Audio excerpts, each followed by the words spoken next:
Fantastic. Sound check. 1 2 1 2. Are we coming through? That did not intentionally mean to rhyme, but if you liked it, then hi. What's going on? My name's Tom. I'm a massive nerd. I've fallen in love with Call of Duty over the years. First ever game I played on Xbox 360 back in the day was Call of Duty World at War. Fun fact. And I fell in love with it ever since then. It's had an emotional roller coaster, and we've been through some highs and some lows of Call of Duty in the past. However, Modern Warfare 2, not remastered. I was going to say remastered, but that would be wrong. Not remastered. Remade from the ground up again. Modern Warfare 2 has been remade. The beta, we just streamed bits of it and played bits of it on PlayStation recently, last weekend. And now, it's eventually released on the beta for pre-orders for PC and Xbox. So if you have an Xbox or Series XS, Xbox One X, whatever it is, if you have an Xbox console and you have a PC platform as well, I think, you can also play it on there if you've done your pre-order.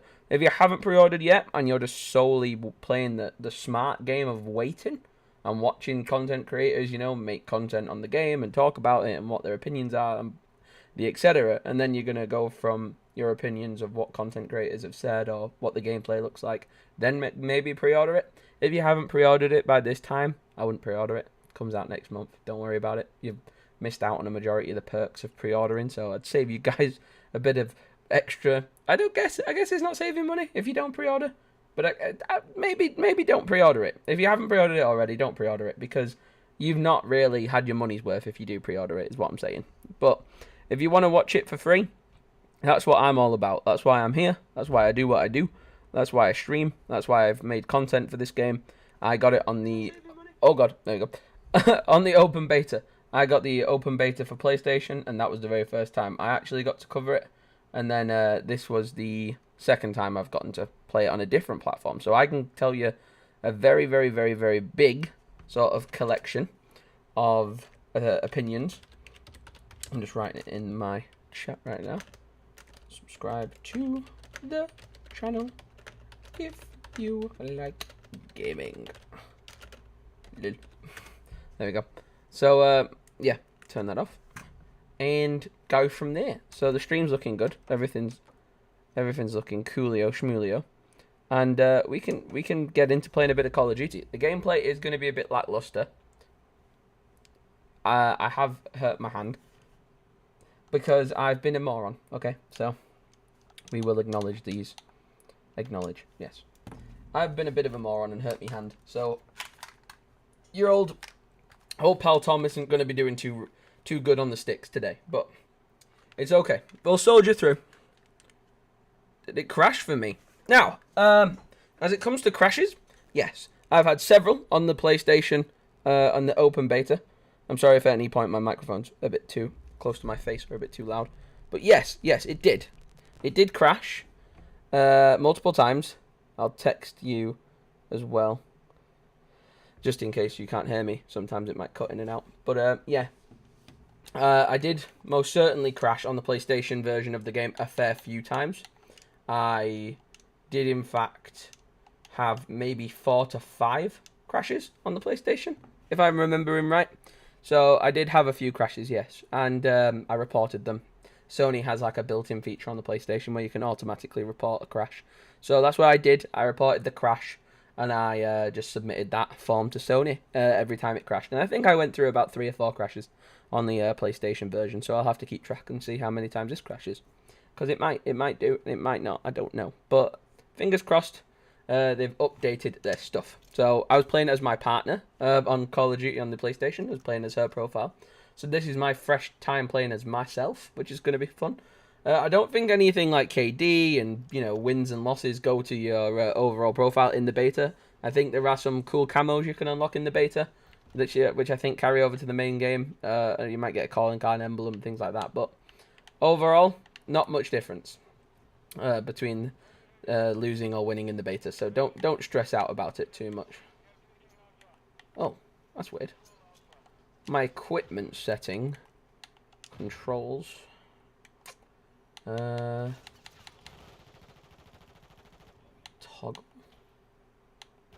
Where is equipment? Weapons.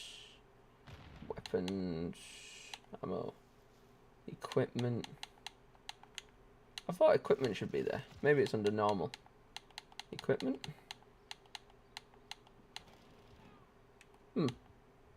Aim assist. Single tap to run.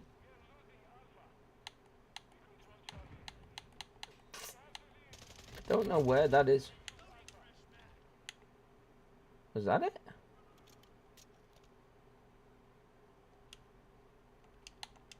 I don't know. What the heck? What did I do? How have I done this? Where's the equipment throw button? Aiming? It shouldn't be under aiming. No, it should be like when you throw a grenade. How do you change that when you've thrown a... My grenades aren't just be... I want to just tap the bumper once and it throws it. Is it toggle? Hold. Oh, there we go. I'm an idiot. I had the buttons wrong. Finally, a stream when I'm not at school. Now, I can peacefully watch again. Well, you did great for going to school today. Good job. Good job for attending your school and then coming to the stream. My bloody fingers, my hand is in bits. I was cooking I would like to say I hurt it saving a grandma from like a bear attack or some shit, but I think I'm gonna have to put the settings on default because I had different settings on the PlayStation and it was nice. These new settings, I've tried to be fancy. I've tried to watch a TikTok tutorial to give myself nice smooth settings, and I don't know what I'm doing. I've given it a bit of a weird spin now, and I don't really like it. But one thing I will say is I think it's because of where I'm playing it. I'm playing it on a monitor, not on a, and it's a nice monitor, but it's, you know, it's not the best, but it's nice. And I've obviously got a bit of a nice 4K TV, which my PlayStation's plugged into, because mainly PlayStation's for single player games.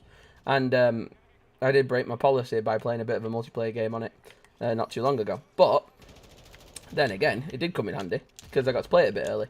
But yeah, it looks a lot nicer on a nice big 4K telly, obviously, than my monitor. My monitor's 4K, and my monitor is not an ugly monitor, but it's a bit old now. She's had a bit of years on her. We've got a bit of miles on the clock with this poor monitor, but we are grateful for her. You know, I love my monitor. I wouldn't change it for the world.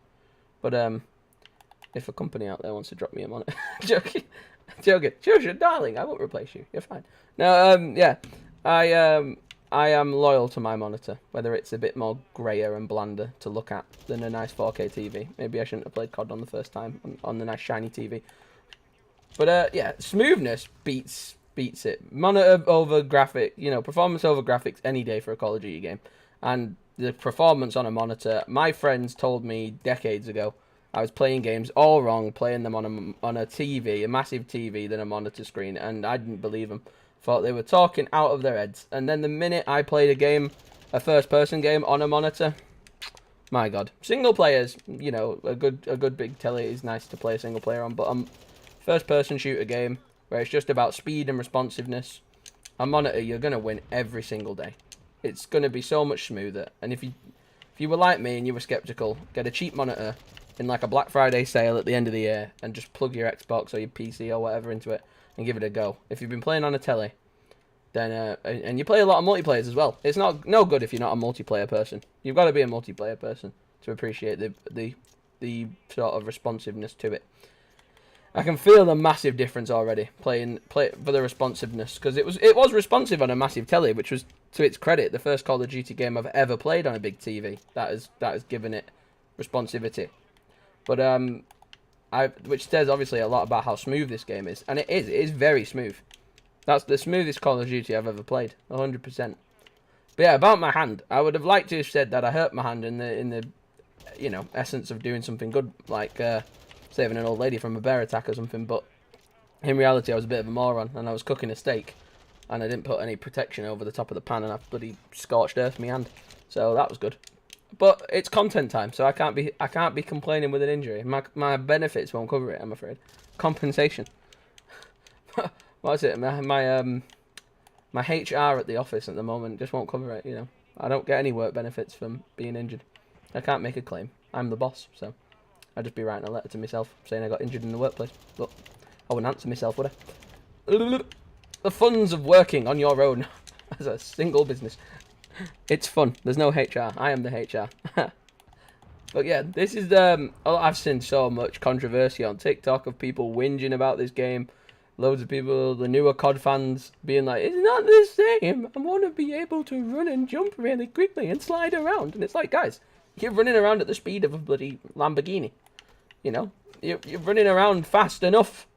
It's like, the time to kill's too quick. I don't like it. And it's like, I can't do a slide cancel. And like, most people don't know what the hell a slide cancel is if you're not in the COD scene. But slide cancelling is essentially this weird buggy thing you can do where you run, slide, jump over and over and over again. And it creates like this sort of weird sort of smoothness if you're the one doing it. But then if you're the one looking at it from a third person's point of view, it looks like if that fella was doing it in front of me now, he would just look like a humongous blur, like on my screen, running around just like as the Flash, really, from DC. If you know the Flash, you should maybe have heard of him. But you know, someone running at the Speed Force, just like as a fuzz, like a blurry stain on your telly, and you're just sliding all over the place, and you can't really focus on it, and it just creates this weird sort of distortion in your eyeballs when you look at it. And people have used that strategy a lot and abused it really for a long time. People have been obviously doing tutorials on how to do it, and it is to its credit, it isn't breaking the game because it was something that was in the game. It was a series of buttons and pushing of sticks and spamming of things that you've got to kind of get right to be able to do it. But it was a bit of a weird skill that the game kind of did allow to happen because those movements, mechanics and all that stuff were technically already in the game. So they weren't adding anything to the game, they weren't hacking the game or breaking it at all. But it was definitely an annoying little thing to come across every now and then when you saw a few people abusing the slide cancel. How do you install the beta on Xbox? Good question. So, if you have the beta... Alright, if you have the game pre-ordered through the Xbox Store, so you've gone and done your pre-order, and it can be the most expensive, or it can be the cheapest, whatever one you wanted to pre-order. If you have the game pre-ordered, all you have to do is go to the Xbox Store and type in Modern Warfare beta. Modern Warfare 2 beta. And it should come up. It took me a while to scroll through till I found it, but I found it eventually. And my partner just installed hers the other day, and we game share, so hers came up a bit easier than mine. But just scroll, and it will be there. Or if it's not working, type in Call of Duty Open Beta into the search bar or something like that, and you'll come across it. It might take you a bit of scrolling through older Call of Duty games, but you will eventually find it. It was tucked away underneath some Black Ops 2 DLCs for me, for some weird reason. But if you haven't pre-ordered the game, I think you can still pre-install it, the beta, but you can't play it yet. So if you haven't pre-ordered any version of the game, you can still download the open beta, but you won't be able to play it until I think it's the 26th. I don't think you can play it for free until the 26th on PC and Xbox. Obviously, this is like the weekend for the people who've gone and been idiots and thrown a bit of money at the game before we knew it was going to be good or bad. But luckily, it's looking to be quite good. So I'm not too ashamed of that. I mean, I got very lucky this year. I did an interview in the summer with a girl from a university who was doing a work about social media content creators, and she got paid, or she got a grant to do her course or to do her sort of study. And she was part of her budget was to be able to pay content creators that she'd found to do these like sort of 40-50 minute interviews, and I was lucky enough to be selected. So she gave me an interview, I did her interview, she gave me a 70 quid Amazon gift card for doing the interview, and I put that straight into Call of Duty. So I purchased it through the gift card, so technically I did buy it, and technically I got it for free. So I'm one of those, I'm a half full type guy, so I'm going to say I got it for free, even though technically I just spent an Amazon gift card on it. But it was quite nice. It was a nice thing because I can now play Call of Duty for free, and therefore because I haven't thrown my own money at it, I kind of feel like I can't sit in denial and be like, even though I've wasted 80 quid on a game, I could kind of sit there and bullshit myself that it's really good even though it's trash. But a game that's free, I think sometimes they're easier to review if you've got an open mind for it. I think sometimes if you put like an £80 game through the ringer, you might not want to be as brutal because you've spent 80 quid on it and you don't want to really admit to yourself that it was been a bit of a waste. But yeah, it's just how my brain functions. Just the odd workings of this man. My hand's burning now. It's actually like stinging. But I don't know if that's because... I don't know if that's just because of the burn, or whether it's just because... I don't know. Just because it's hurting, because I burnt it. Or whether or not it's different. I don't know. Have I got my colour blindness setting up? Here's a good trick, you know. If you aren't colourblind, which, you know, very lucky if you're not colourblind, but if you are colourblind, you know, and it's a bit horrible for you, then it's unfortunate, obviously, and it's a rare condition. I've been fortunate enough never to have to suffer with myself personally. However, I do find that the colour blindness settings on some games, the Tripper one, I can't say its name because I'm dyslexic, the Tripophobe or something, I can't say it, I don't know. You know what I'm trying to say. The trypanoid setting. Oh look, now it feels better. The colour blindness setting, I don't know what it is, but it's if you turn that on some Call of Duty games and some other games, it actually makes the colours pop a lot better. It feels a lot nicer, a lot cleaner.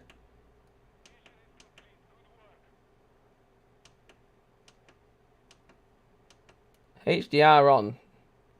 I want the HDR emulated. There we go. My HDR has been emulated now. That's good. That's what I wanted on. My hand's kind of getting cold and like sort of nummy. I don't know if that's okay, but we'll it's getting a bit pins and needly, so we might take it off. We might unbandage it and let it have some air for a bit, and then we can wrap it later. My bandage is getting very pins and needly. But I had like a big jug of ice water, not ice water, cold water, and I was dipping my hand in it and trying to cool the burn off a little bit more. But I think it's going to leave a bit of a scar, which will not be very nice, but hey ho. Memories to not put your hand near burning oil, ladies and gentlemen. Don't be a ding dong like me. Put your hand near blooming oil. Oh, that feels a bit nicer. It was getting cold. It was getting like tingly.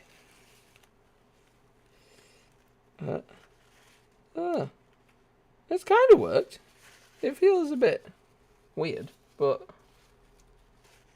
I guess it's not as hurting, you know. The pain's not as bad. But yeah, it's made my arm look a bit funny. It is a bit.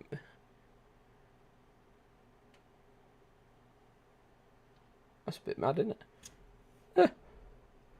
I've got a funny arm. Oh god, fucking hell. Remove. We've gotten report. Unwanted spam. This fucking guy. It's not a guy, it's a bot, isn't it, really, but... Report. Unwanted spam. Just block it.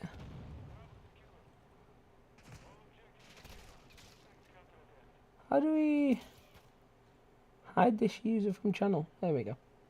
Yeah, I always get these fucking bots in the live stream from time to time, and they fucking annoy me. Wind me the fuck up. Ugh. But, ladies and gentlemen, I can assure you, Modern Warfare 2. It looks much nicer now. There we go. You can turn vibration off on the controller, which is a thing that I didn't know if they were going to let you do. I couldn't find it on the PlayStation's controls. I could not find the vibration setting, but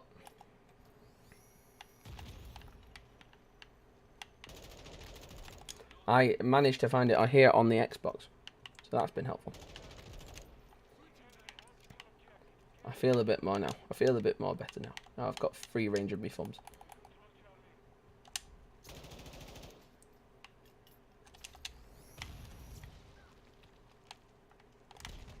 Don't be afraid to hit fire in this game. Don't be afraid.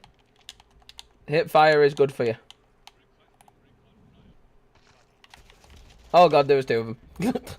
There was two. There was two of them.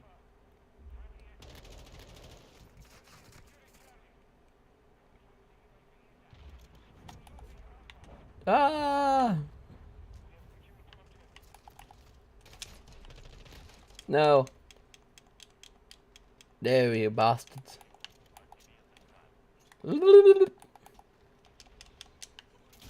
Oh, Jesus. Blew up the van with me on it. What the hell? Come on, bruh. That's gotta be a kill. Oh, okay. That might be a kill. Ah! He bloody followed us, pal. He followed us. Oh, Jesus. Oh my God. Oh, Bundelakaka. You bloody bugger. You absolute bollock. You killed me. Whoa, whoa. I shoot my own teammates in this game so much. I've got tactical sprint automatically turned on. And I think that's bad. Because whenever I seem to run around the corner, I sprint like 100 miles an hour.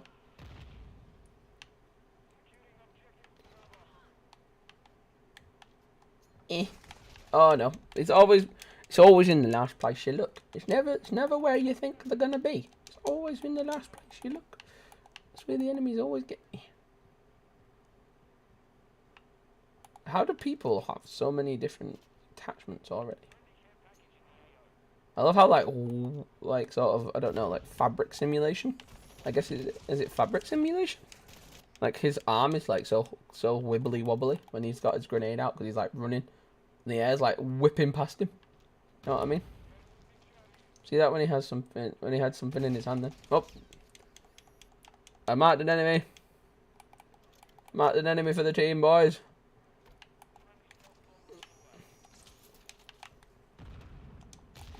Bloody hell.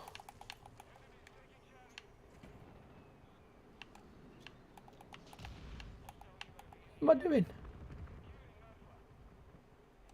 I'm just gonna come flying through there in a minute. Come on, make my day. Make my day. Oh. Oh. Oh, come on! You sausage. I hate that. I hate when you've like taken a second to really examine what's going on, and then you like see somebody just chilling, and they just come out of nowhere and catch you off guard the second you're not looking. Does my head in. Does my melon in it, does. Got ya. Come back. I've got the comeback. Let's go. The winning gap is good, but it's not good enough. Whoa. Hey, how the f did he know I was there? How did he? I mean, he probably did. But I don't know. Seems a bit sus to me. What the fuck? This is odd. Oh, oh, oh, oh, okay.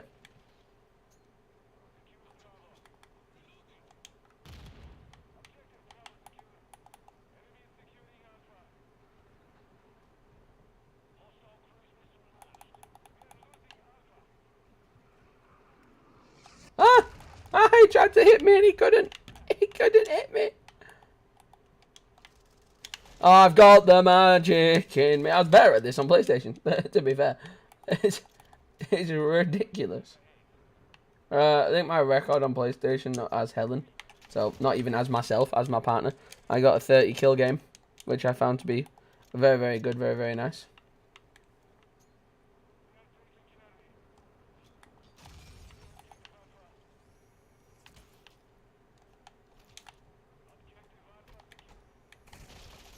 Fucking hell, man, I'm having a mare of a time. I'm not finding my rhythm as much. When I first played the beta on the PlayStation weekend, I don't know. It just felt different. Maybe the player base. Maybe people are just much better at Xbox than they are on PlayStation.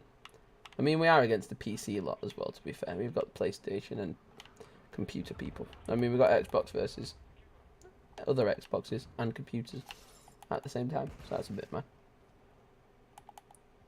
This battle rage thing's quite cool. Well, it is until you die. Damn you! Damn you, you son of a bitch!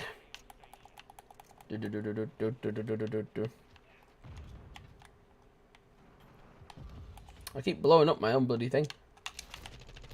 Maybe shouldn't keep bouncing over tables. That might help not get killed as much. Yeah, yeah. Good idea, Tom. How the hell are we losing?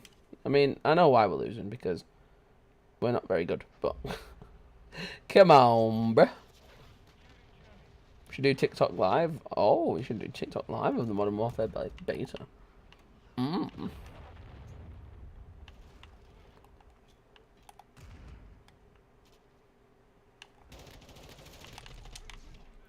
we go. The comeback has been activated. We got an award, but we don't know what it was for. My man dolphin diving with me here.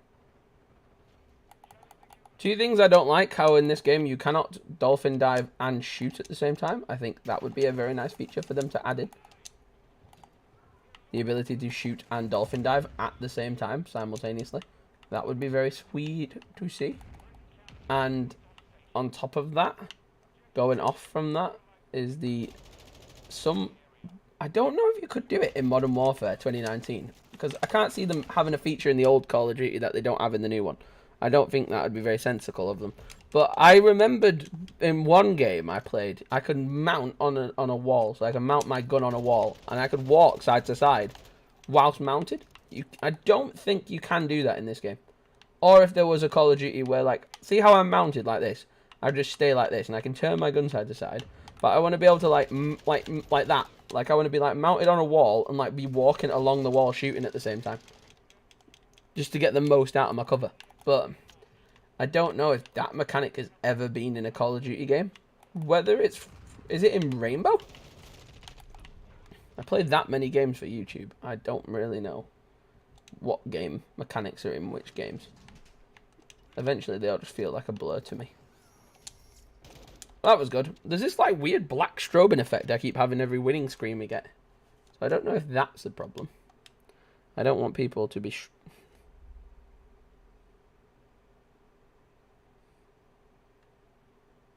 Nice. Okay.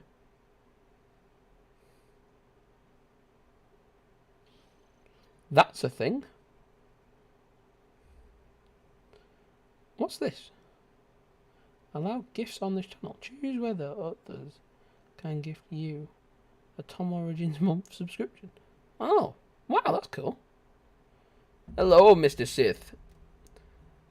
I'm guessing, Sith, you've not been a silly man like I have been a silly man, and you've not put money on this game just yet. I'm sure, the smart man like yourself, I'm sure you are patiently waiting to see what this game has to offer. And I'm sure you'll be playing it for free. Yes? Yes. That's what I'm thinking. I'm thinking you'll be playing it for free. I may be mistaken. But have you pre-ordered this game? Or are you playing for free? This is interesting. This is a need-to-know thing.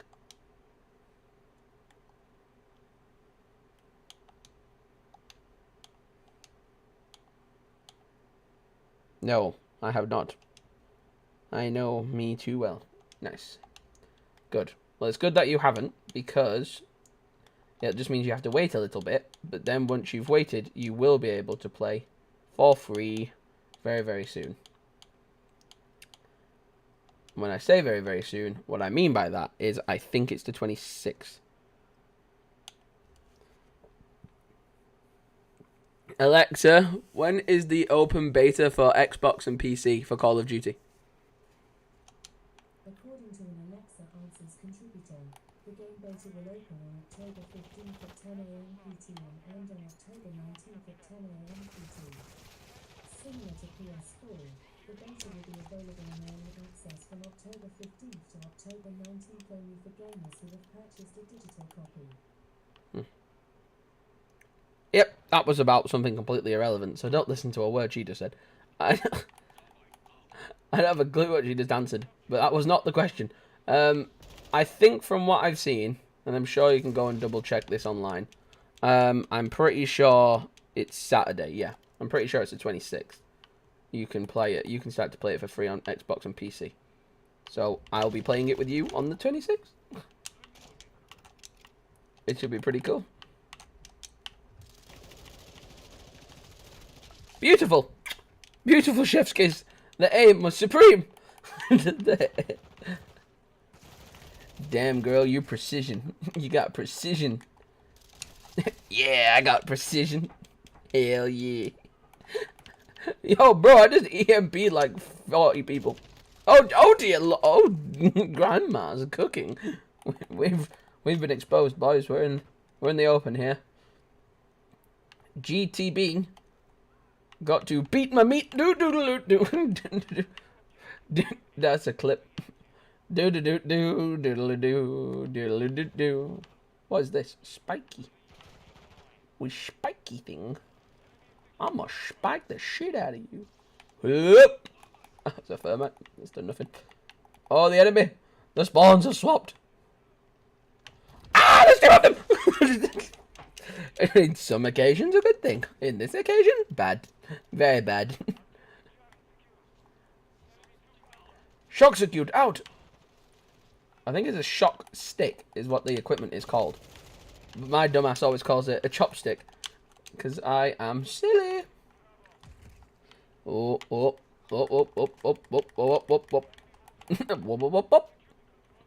I'm going to show you all the gunsmith in the moment. Well, I can't really show you the gunsmith until I've uploaded, upgraded, or leveled up. That's what I was trying to say. Until I've leveled up a certain amount. Oh, I'm going to watch my back. Can't let your six be exposed. Don't expose your six. Oh, too fast, too furious. Ah, too fast, too furious. Ah, too fast for you. No. Ah, your nan's got ketamine. Oh, never mind. There wasn't. Shoots it in my area for a bit. Holy shit! What? Sith? Are you okay? Are you and everybody you know okay? Is your local area okay? Goddamn. All the way in Canada? Jeez. That's horrible, man. It's horrible.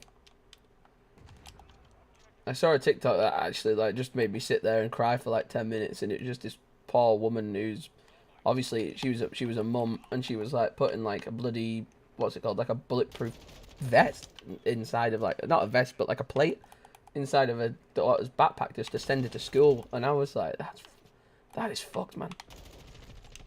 Some people, like, I mean, me included here in the UK, we don't know how lucky we got it, bro. We ain't got anything like shit like that gonna happen here in the UK.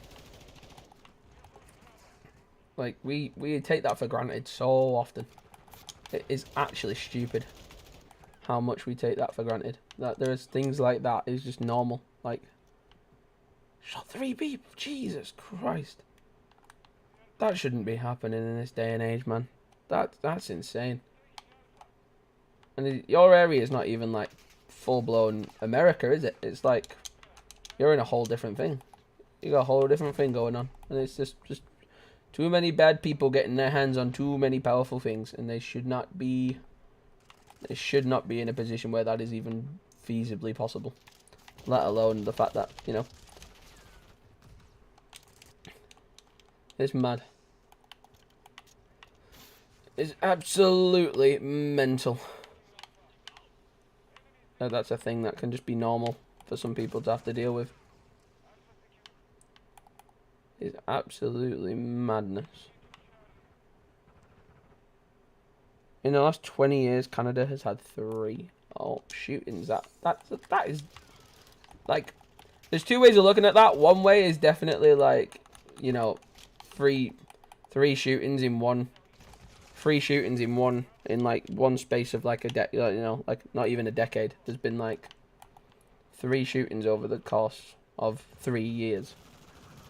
Oh, 20 years. Oh, shit. I thought it was 3 years. Wait, what? So in 2 decades, there's been 3 shootings in Canada. But you know what, man? As you know, for statistics, for the look of you guys living where you live, as good as that is in comparison to some other places, 1 is too many. Fucking 1 shooting, it can be too many. It is ridiculous. I just went back from Florida. I was there for 2 weeks, and we were obviously in like the real tourist heavy part of Florida, and we were so lucky that nothing happened whilst we were there. Everything was chill. Me and my partner even had a day out where we went like shopping and stuff, and went around like some of the more public places, and the less touristy places, the more like trying to just get like a bit more of a sense of what the place was like. But we were so lucky that nothing happened. America, yeah, America, literally, there is so many, like, events like that occur, like, just, or large-scale stuff at schools, and then, like, just, like, it's just mad. I'm not even American, so I can't even get into the logistics of that shit, like, understanding what they've got to deal with and the politics over there, but it's crazy. I mean, have a gun, protect your house, all that good stuff. If you're like in the UK, how it works, if you're a farmer, you got big land, you need a firearm to protect yourself, then, and you know, protect your land really from like other animals. It's not really meant for people. It's meant for animals. It's meant for like scaring off sort of foxes if you've got livestock and things like that. It's not really meant for other human beings. So, but most of those farmers have like, you know, the typical farming thing over in the UK is like a simple double barrel shotgun, which obviously is bad and dangerous in anyone's hands, especially in idiots. But it's a sort of different ball game when you've got people who have like fully automatic assault rifles at their fingertips, and it's, you know, the fact that some people can just go and pick up an assault rifle the same place they buy cereal from is a bit of a mad concept for me to wrap my brain around. I don't really. I couldn't even begin to comprehend the shit that poor people have to put up with over there.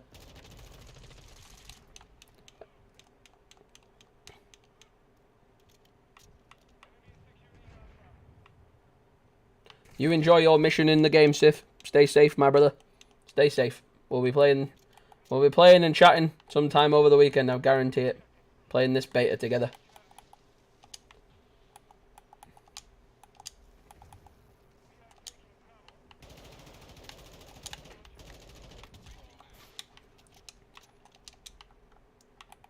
God damn. It's mental. It's mental what some people have to put up with. That's crazy. And put more cream on this burn. God, that's nice. Ah.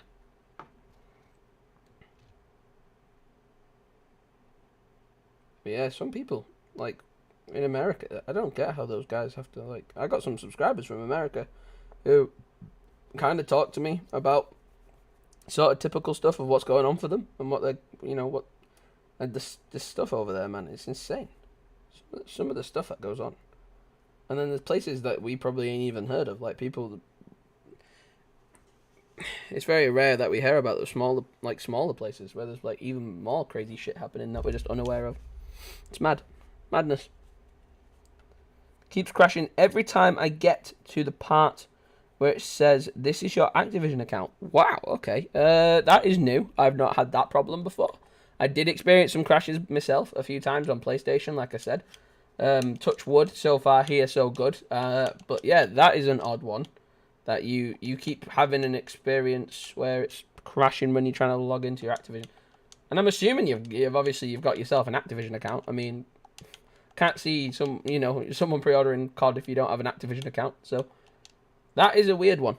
I didn't have to sign in on my Activision account on my Xbox. It automatically did it for me. So that is a weird one. I don't know what you would do to fix that. As long as you got your password and everything, you should be. I would have thought you'd be okay if you had you know. Oh, this is a new map. I've never played this map. Wow. Okay, this is cool. Yeah, we just did a little bit of the gunsmith stuff just then. Ah, that sucks, man. I don't know why it's crashing for you like that. That's annoying. That must suck. I'm sorry. It is out in different. Is it out in different times or nah? I'm not sure. You know. I think it's meant to be.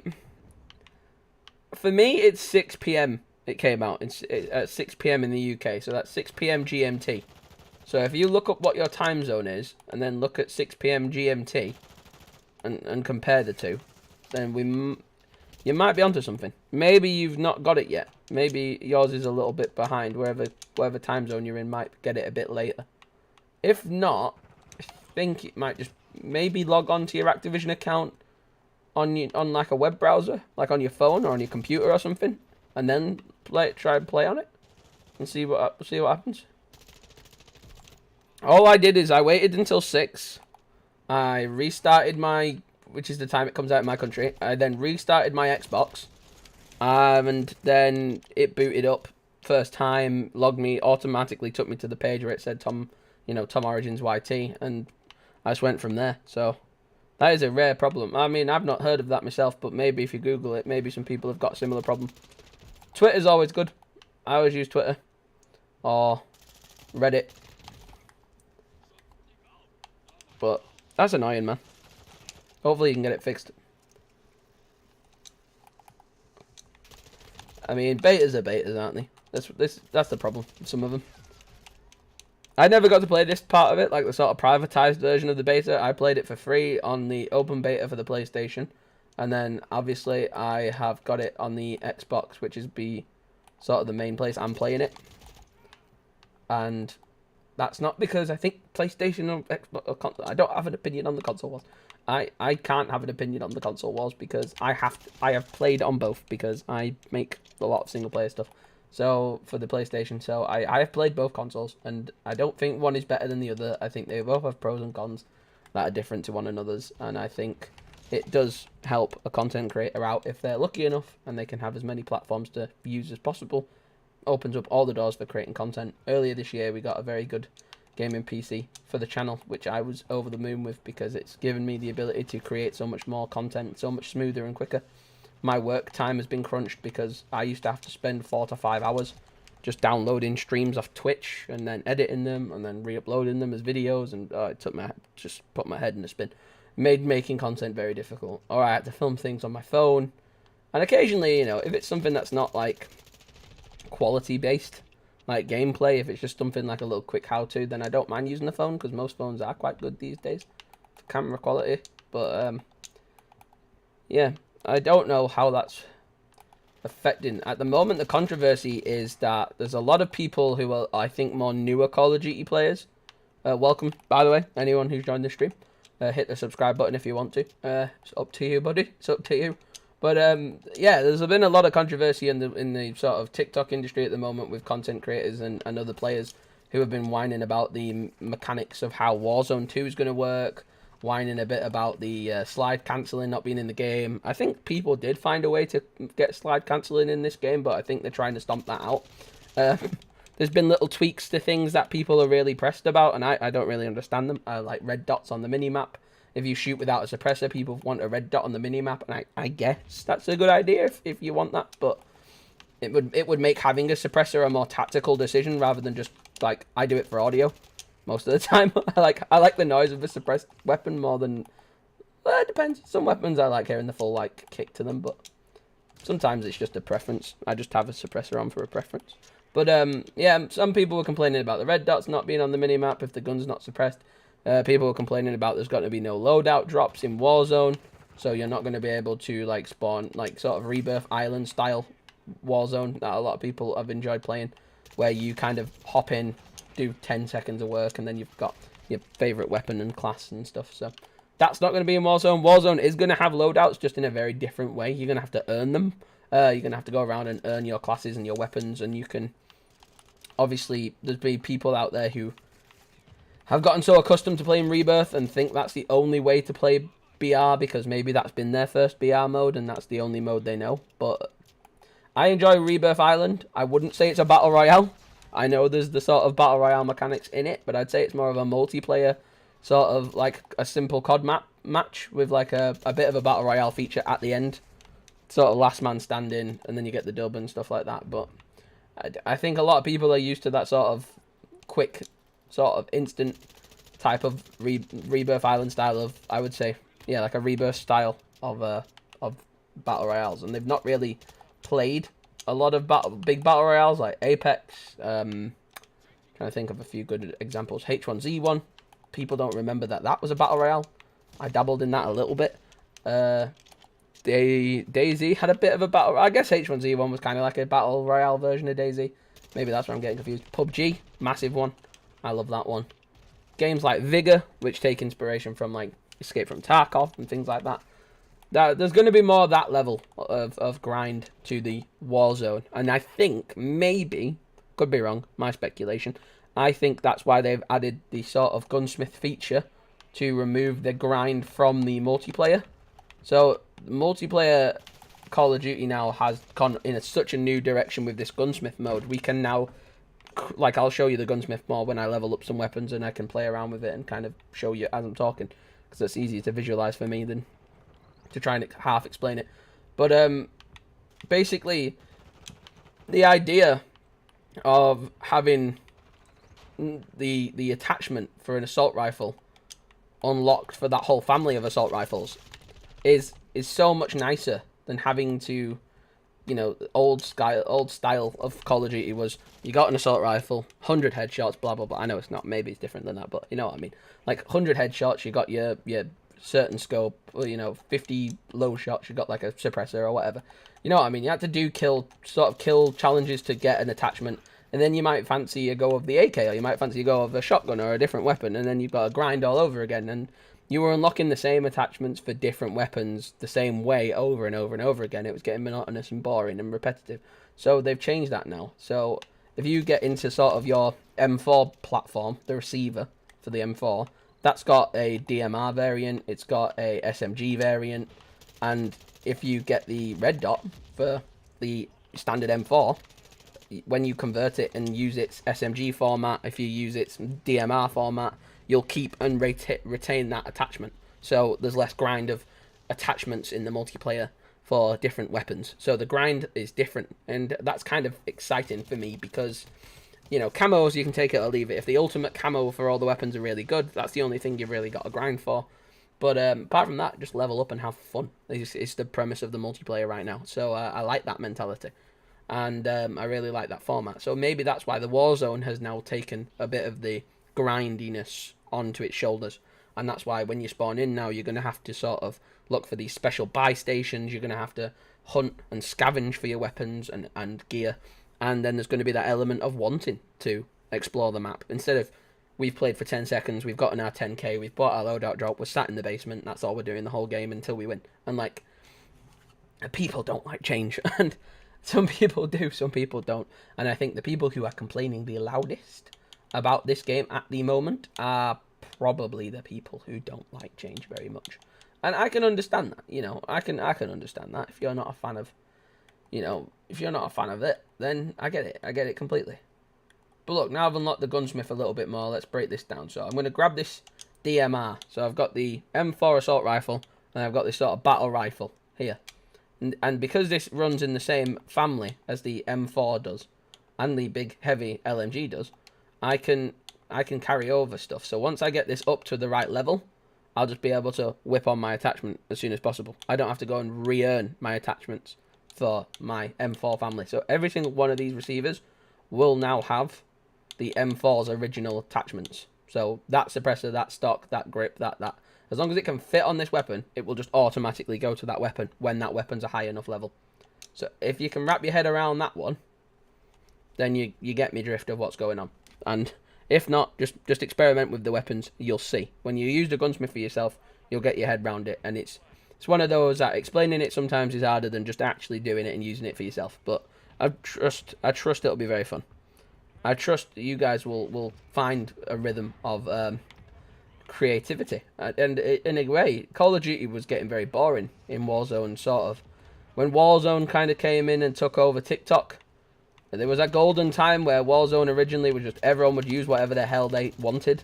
Like if my mate wanted his shotgun, he would use his shotgun. If I wanted to use a crossbow, I would use a crossbow. And there was just this creativity in Warzone clips where you'd see someone hit a shot with a pistol, and you'd see someone do something with an RPG, and you'd see like different players using different clips and different weapons, and it'd be interesting and fun to see creators experiment and push the sort of envelope when it comes to, well, what weapons can be effective and who's good at with what weapon. You know, I might be trash with an M4, but I might be brilliant with a blooming nail gun.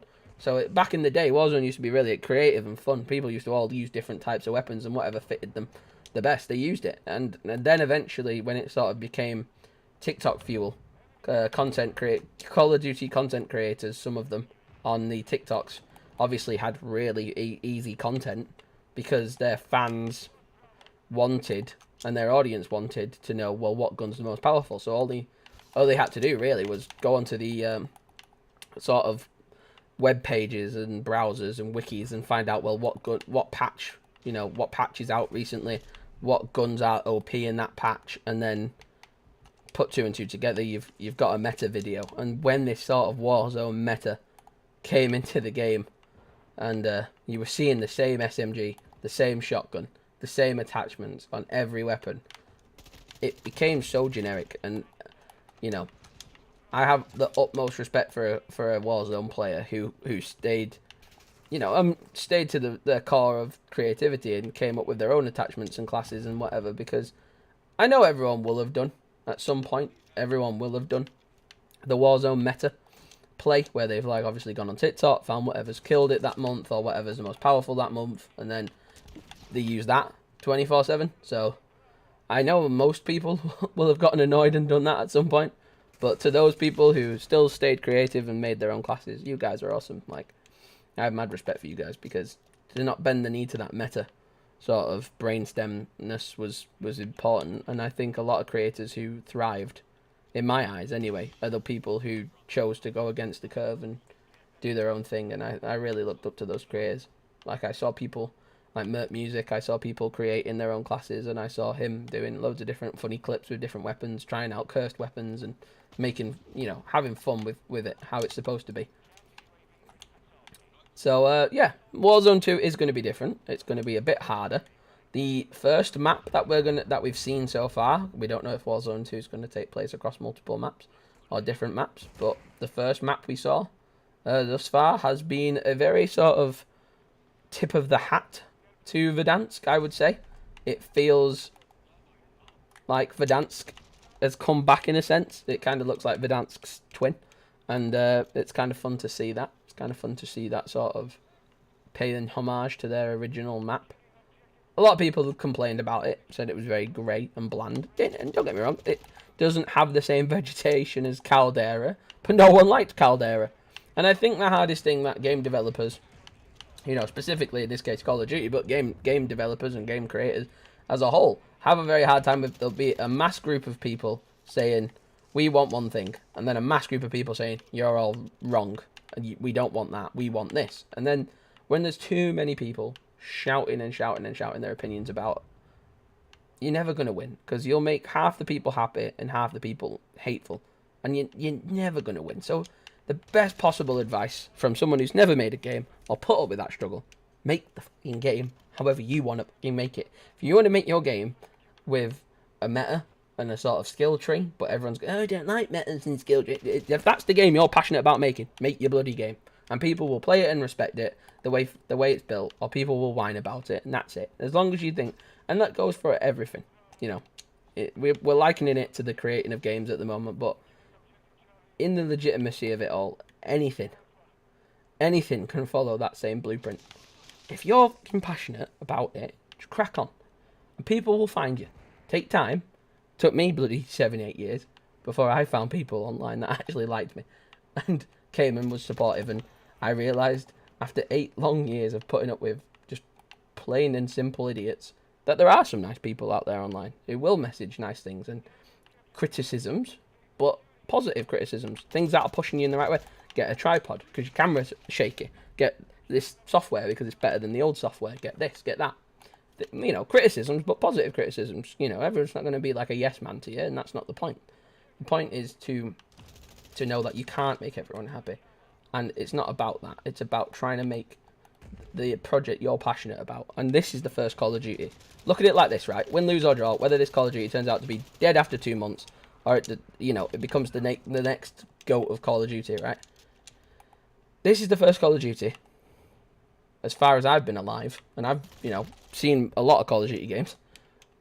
This is the first Call of Duty game that's ever had every studio put something into it in some way or another. Everybody.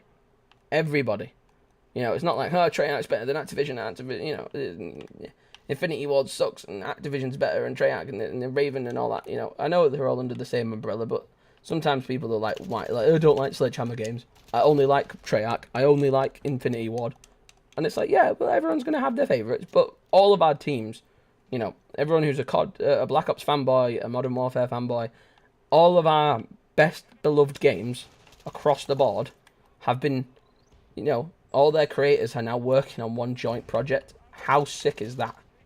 How sick is that we have seen, for the first time in the COD cycle, a Call of Duty game where everybody who's ever contributed to an independent Call of Duty game has unitedly come together to make this. This has got a bit of everybody.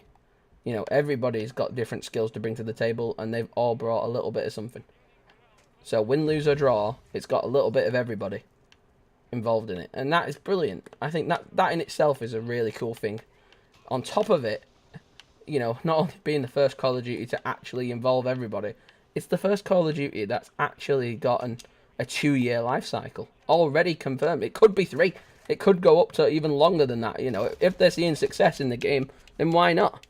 But it could go up to a 3-year life cycle, and it's got so much potential behind it because of everyone involved in it. And it's got bugs in the beta, like whenever we win or lose, the screen goes a bit glitchy. But the full game, when that comes out on 28th of October, we're gonna have fun with that.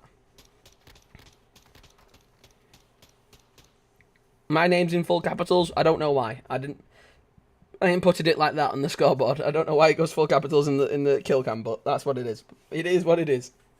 You know? It's class. I think it's class that this Call of Duty's got everyone involved in it. I think it's class that this Call of Duty has got a 2-year life cycle, and I think as long as they balance out the gun play balancing of like when you can buy weapons, and we're going to be able to buy blueprints when we buy blueprints, as long as they're balanced and they're just visually satisfying and not physically game changing. I'm sure we'll have a great time with that too. But it's going to be a long bumpy road, but we're going to see what they've got in store for us. And I'm sure in the long run, we'll all have things we like and dislike about this game.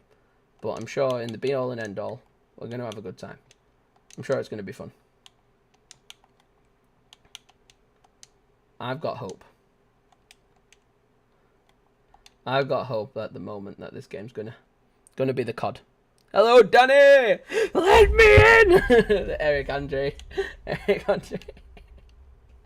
That clip, I found that clip hilarious this morning. I had to send that to you. I had to send that to Danny. Because I love that he showed me so many funny clips from Eric Andre. And, I just loved it. I'm writing down my kill things so I know what to do when I'm in-game. Crouch kills. And I think it was RPG kills. So those are the 2 challenges I know I need to do today. But yes, hello Danny. Danny. Modern Warfare 2, baby. It's back. It's back. Old COD is back. Oh, I'm loving it so far. I've been having a blast. I played the second half of the first weekend, and I'm going to be able to play the full thing this time round. But, I had fun on PlayStation, and I absolutely had a blast trying it out over there. And now I've got it on my Xbox as well, so I'm absolutely chuffed. But, oh my god. Old school Call of Duty. It feels like it's coming back. You know, it's a mad feeling. This is like my first big nostalgic Call of Duty game, And to have it come back like this, in this way, it looks good. It does look great, to be fair. It's looking good. It's looking promising. And that's what we want to see. Can we do the... Oh, I think they've patched it. That's cool. It's cool. I think my challenge is crouch kills. Oh yeah, there we go. Crouch kills. Challenge completed. Right, now we have to use... Go on, go on. Let me get my first takedown. Takedown! This one's for you, Daddy! Boom, boom! Nice. Better than Modern Warfare 2019? Yes. 100% yes. Smoother, faster, funner, more colourful, more vibrant. The gunsmith thing, oh my god. When you start getting your head wrapped around that, that's going to have some fun potential. I can already see the cursed weapons that people are going to be trying to pump out with that.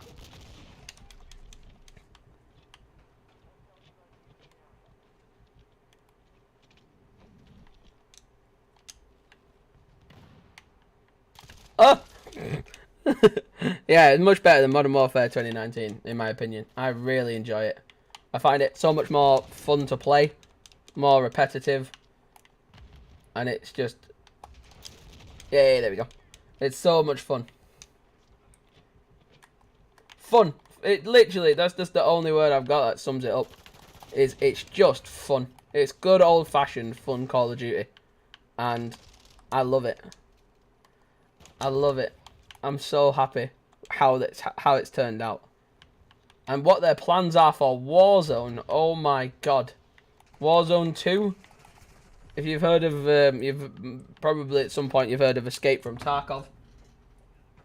Warzone 2 is going to have like this sort of Escape from Tarkov feels to it. It's going to have like this sort of player versus environment type thing, where we're going to have like these raid events, where there's going to be like a bit on the map that opens up, where it's going to be like guarded by like hundreds of AI, and there's going to be a big massive brawl in the middle to like get out the best loot from there and like evac with it without being killed. And you know, it looks and sounds so fun. It sounds so different. Old Warzone back in, you know, like lockdown and stuff used to be fun for a while, but then eventually for me, because of how big the map was and how little movement there was, everyone was like camping in buildings and stuff. This new Warzone with the sort of, what is it, this like DMZ dark zone, I guess, kind of like the dark zone from The Division meets like the sort of funness of the Escape from Tarkov vibes. And I think it's going to be... I thought my guy killed him there. I think it's going to be promising. I think it's going to be very promising and very fun. And that's what it is. Call of Duty should just be this fun, repetitive game that we can just come home, get into, whether you're playing it every day like me, or whether you're just doing it for fun and you're cracking on and having a good time. It should just be fun. That's the end of it. It should be a fun experience for you to get into and not take too seriously. But I think there's going to be a load of people who are going to have to...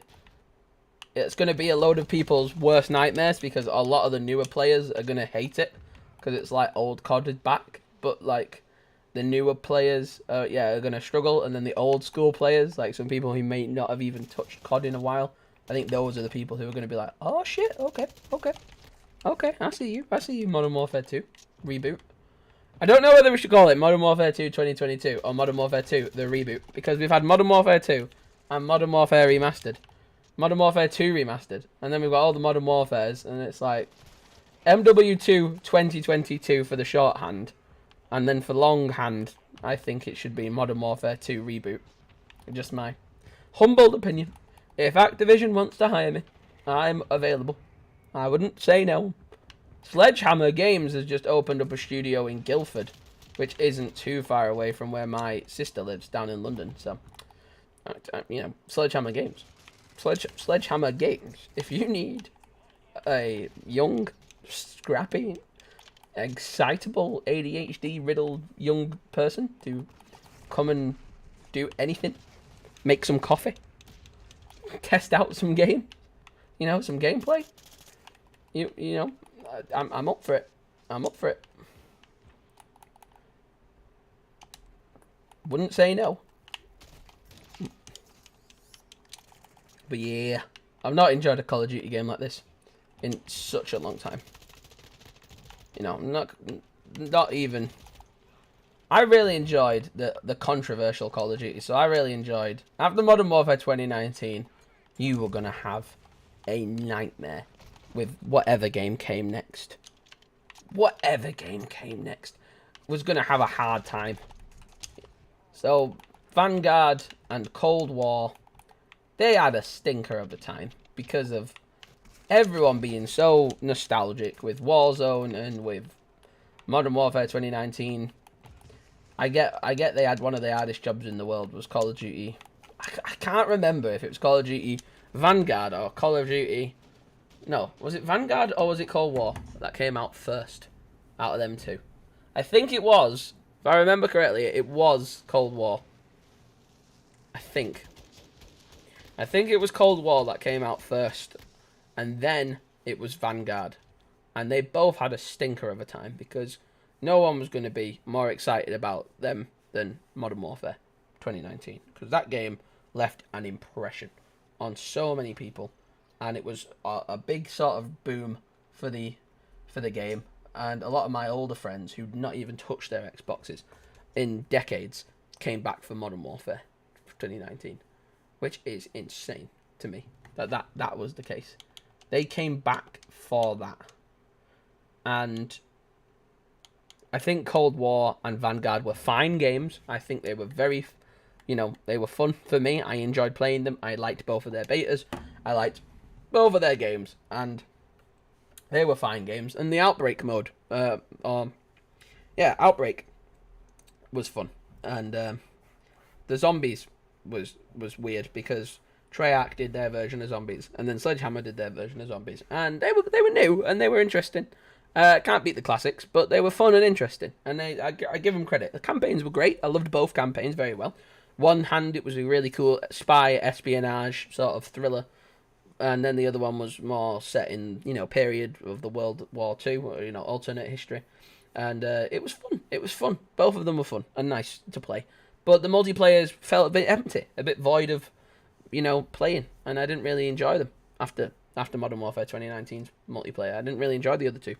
And then this came out, and my God, I tell you what, when I loaded this up for the first time on the PlayStation 5 to play that free bit of the beta at the end of weekend 1, I was looking at myself in the mirror for about 10 seconds in between lobbies when I went to the toilet, and I was like, "Yo, Tom, I think Call of Duty is back,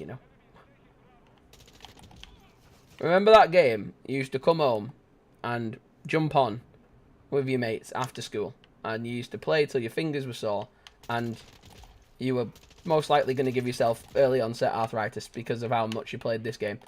And the amount of fucking silliness that we would have on Modern Warfare 2 back in the day, it was, without a shadow of a doubt, some of my best moments of my childhood. I absolutely adored playing that game.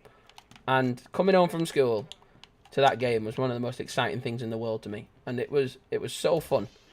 And after a shit day, it was such a nice bit of therapy that you definitely needed. And it was so much fun. And Call of Duty never felt like that in such a long time. And I think the older you get, nostalgia can get in the way and cause problems, and I don't want that to be the case for reviewing this game. I'm trying to be as open and as honest as possible. I have got two qualms with it, two sort of improvements I definitely would suggest if they wanted to hear out the suggestions, but apparently some people say they don't want to hear out the suggestions of fans that are whining about certain things, or maybe not whining, maybe actually legitimizing. A lot of people wanted I think slide cancelling to stay. That's the only one I really would have problems with, because I think slide cancelling was just an unnecessary sort of safety net that a lot of people kind of depended on to get good clips. And I think if you practice and play this game enough, you don't have to bash it for 24 hours a day, but the whole day. But if you want to put a bit of time into it, I'm sure you don't need to slide cancel. I'd prefer someone camping than slide cancelling, because at least a camper knows that they're camping. They've paid their £70. If they want to hide at the back of the map, let them. If they want to sit at the back of the map and, you know, scroll TikTok every 10 minutes and then all of a sudden pop up and get a quick cheeky kill on you, then one, you should be checking your corners. You should be checking your corners for campers, because you know they exist. It's not a rare thing these days. It's not like it's the Loch Ness Monster. Let's be fair. In Call of Duty, campers exist. You should check your corners. You should be aware of them, because you know they're out there. And when it comes to slide cancelling, that to me just felt lazy. That to me just felt like an excuse. Like, the people slide cancelling didn't need to slide cancel. They were just doing that because they couldn't be asked learning to... They couldn't be asked learning to get good at the game. And they couldn't be asked... Not even getting good. Just putting 10 minutes in. 10, 20 minutes in. A few matches in to just practice. Instead of having to depend on, like... I've got to slide. I've got to jump. Jump. Quick. Jump. Slide. Dolphin. Oh, I'm dead. And it's like, what are you doing? What are you doing? You're not playing... You're not playing for the Royal Ravens, are you? You're not playing for FaZe. You're not playing... I don't even get you started with them. But you're not playing with FaZe. You're not playing with Optic. You're not playing with, like, esports teams. You are just playing in your underwear with Doritos all over your chin for a bit of fun. And maybe you'll put a clip or two on TikTok. You're not playing to get £100,000.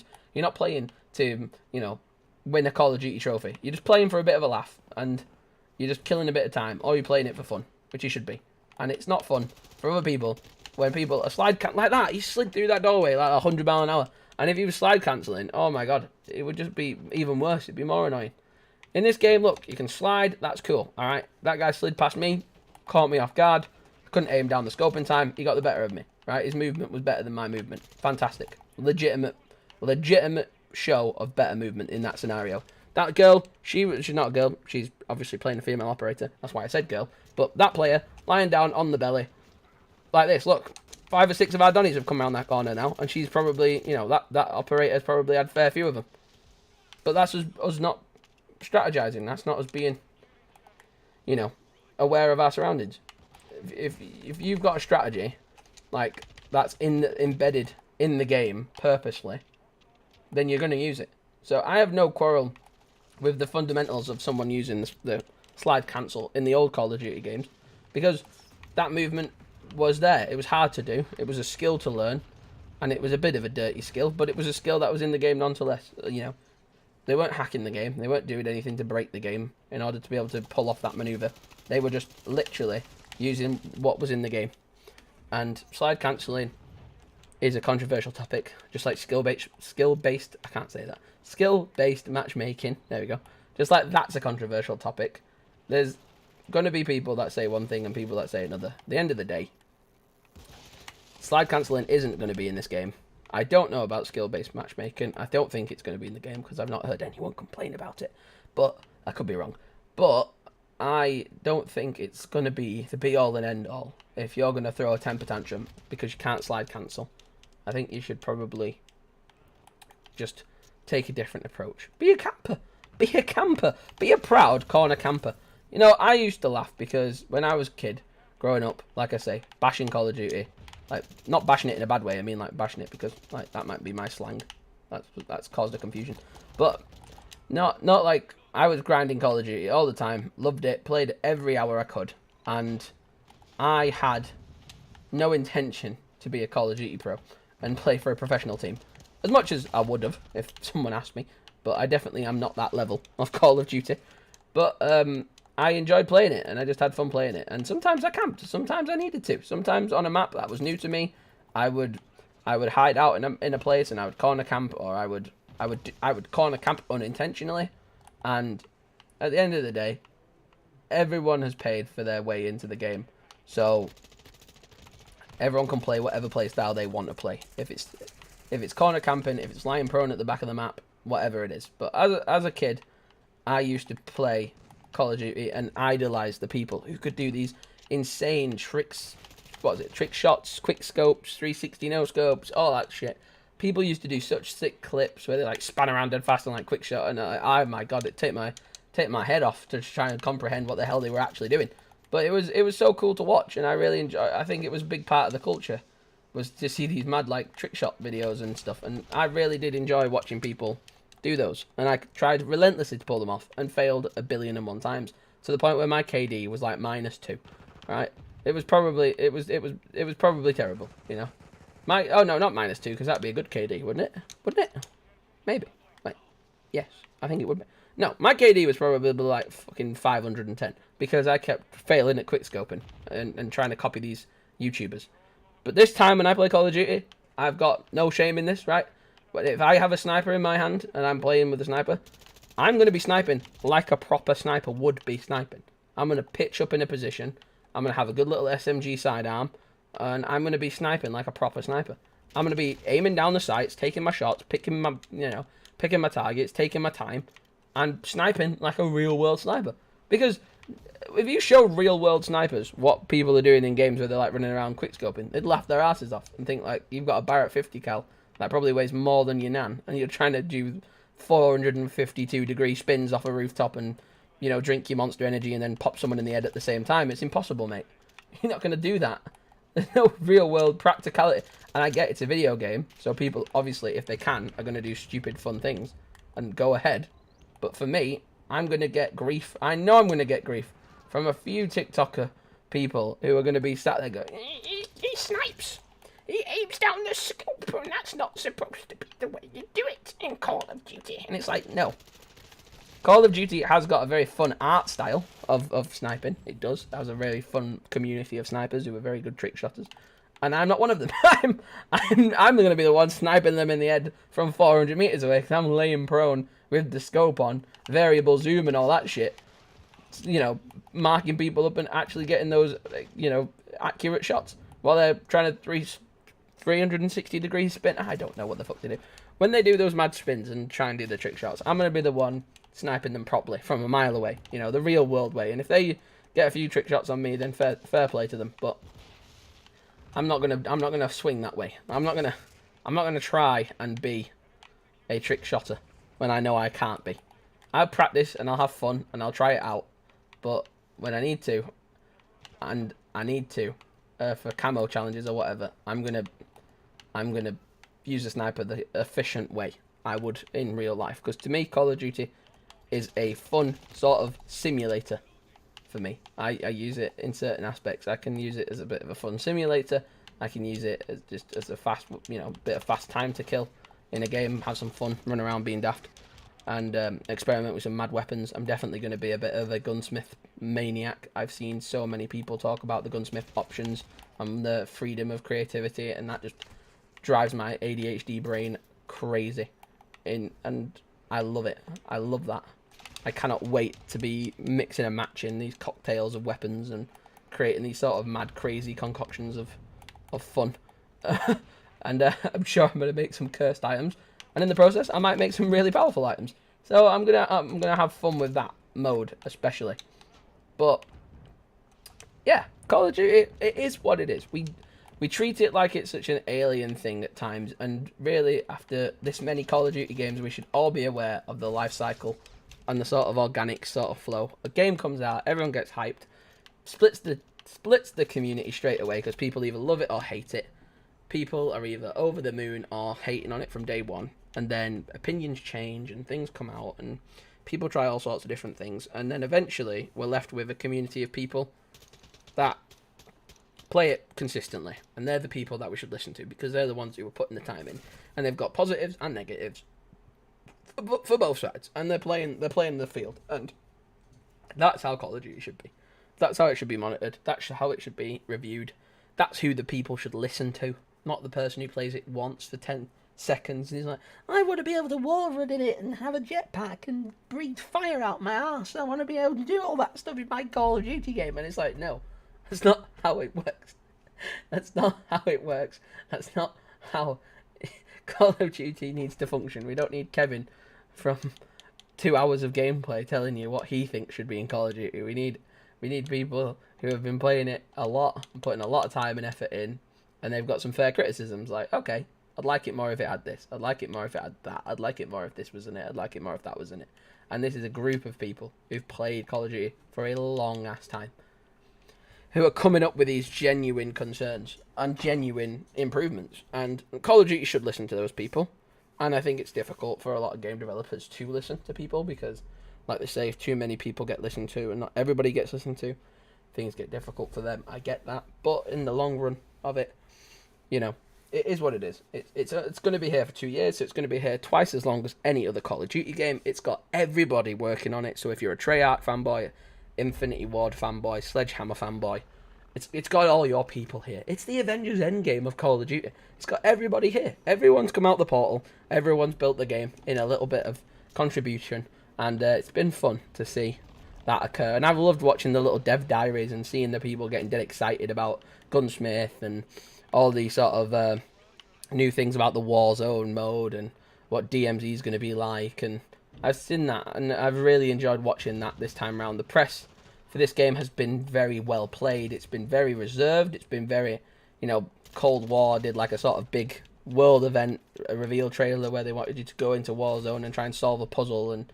a riddle and a code, and that was cool because it fitted their genre. And Vanguard did it a different way, but I think this one was done really well. We got a trailer that summed everything up. We got all the information we needed to know, and then we got to hear from the people who made the game, the people who are excited about showing off what they've poured all that time and effort into.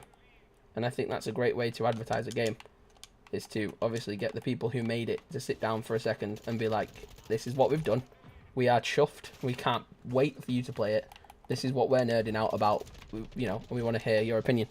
And I think that's great. I think that's a really clever way of doing it. And I don't think you can ask for a much better sort of press for the game. But I do think it will be a good game. I think it will be more than just... Because every COD's good. Every COD is good. But I think it will be more of a standout game than what people expect. And I think it'll take a lot of people by surprise by how good it's going to be. And it has, like, at this point in its lifespan, it's got such a potential for so many brilliant things to come from it. So we're just going to hope that this game is going to be as good as people say it is. And I'm going to be rooting for it all the way, because first Call of Duty to ever see 2 years, ever, which is great. I think that's a cool idea. I think that's an idea they should stick to. They do it with Modern Warfare. I think next time they do it with a Black Ops game, then they do it with a Sledgehammer game, and we get Call of Duties every 2 to 3 years.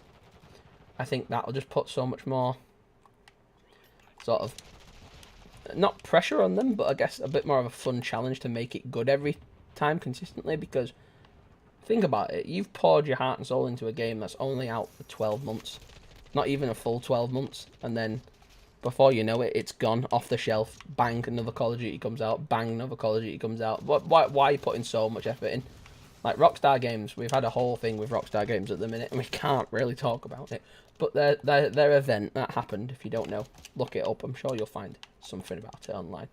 But the Rockstar team, unfortunately for their devs, had a huge spillage online, and a lot of their stuff came out earlier than they expected. And it's old footage, and it's old gameplay, and it's old, pictures and screenshots and etc. But obviously those developers are more than anything, they're gutted that they didn't get to share their hard work with us first, and in a way that they wanted to.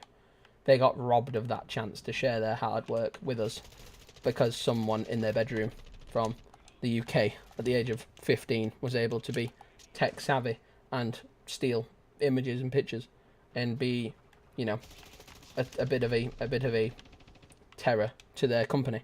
And that person has now taken away from the devs all that not all their hard work, but taken away that satisfaction of showing us their hard work in their own way.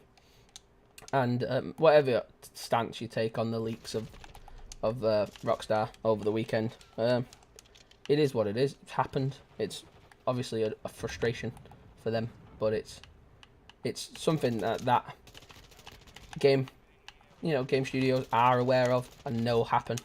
They know that happens.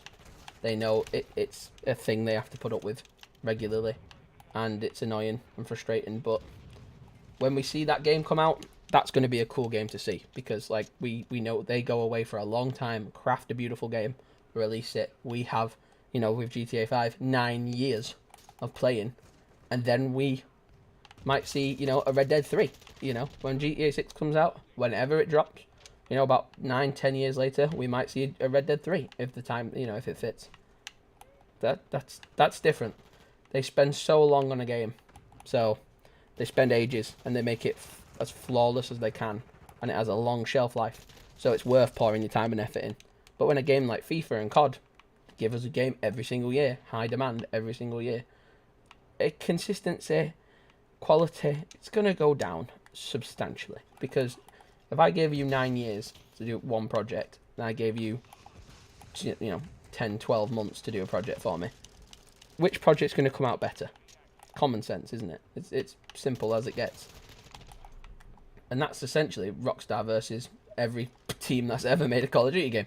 I'm sure if Activision enlisted Rockstar to help them out with a COD game, and they were going to do a sort of collaborative GTA meets COD type game, and they were going to take 10 years with it, I'm sure we'd see a masterpiece.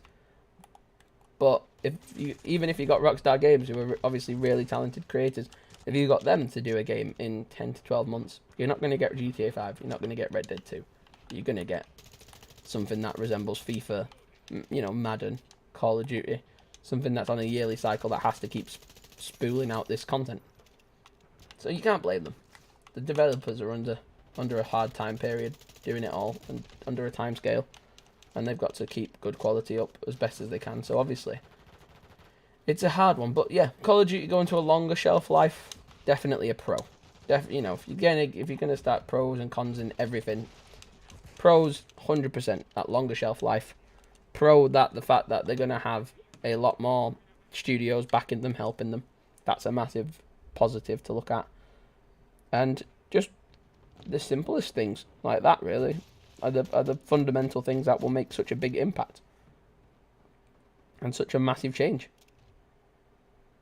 You're gonna get people who are gonna be playing Call of Duty now for one COD now for 2 years straight. So what's that gonna look like for the community? What's that? Oh god, I just dropped my phone. What's that gonna look like for the community? What's that gonna look like for players and content creators and stuff?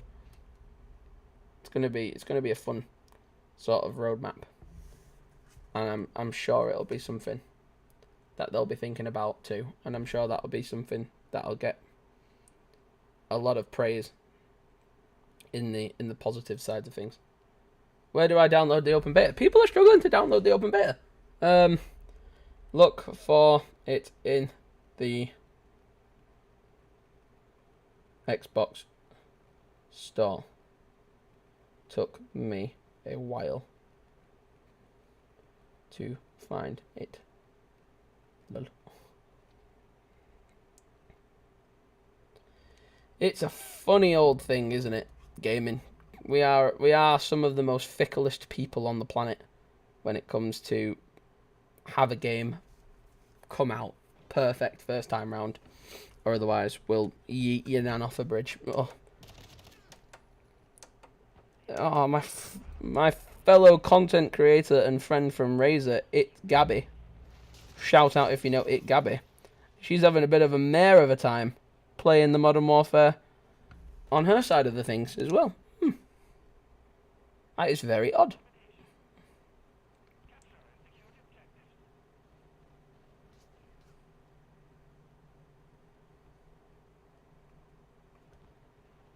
That is very odd. Some people on PC and Xbox are struggling to play the game. It might be due to an influx of players, or it might be not to do with that. I don't know. Listen. I don't make games. I just play them. I don't know. It's all a guess to me, pal. It's all a guess to me. I don't have a bloody clue. It's all just speculation here, Gareth. Nobody tells me nothing. Nobody tells me nothing. That was a much better impression. I liked it the second time around. I love that film. I watched Hot Fuzz the other day. Oh my god. If you've watched Hot Fuzz, then I will personally get you a cornetto. I can't see, but I'm shooting your face. Ah! I love that shot grenade, man. Yeah, I had to scroll to find it for a while. Lol. Are we gonna play? We better play. This is my best friend from my literal childhood, Todd. Such a classmate. There's not a lot of Todds about, is there? Shout out to the Todds. We don't have a lot of Todds. He's the only Todd I actually think... Yeah, he's the only Todd I know. That's a cool name. Todd. I like that. I like that. Because he's been my best friend ever since we've been kids. We were literally children. And our parents just chucked us in the same nursery. And we just got on with each other since day one. And we've been mates now for literally over a decade. Actually, no, 2 decades. Shit. That's mad. Don't like it. Don't like that. No, I don't like it. But yeah, we've technically been friends for like 2 decades, so we're very old.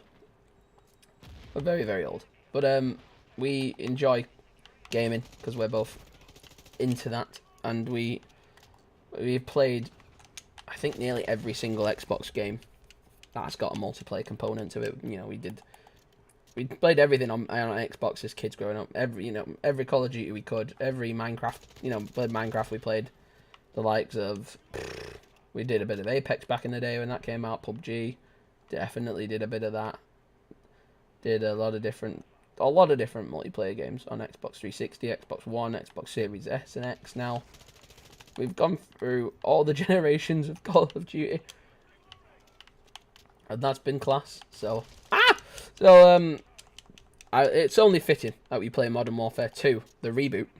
See if I do that together. Well, Kevin, we're on the same team. I love you, Kevin. Here's a kiss. There you go. Little kiss on the head for Kevin.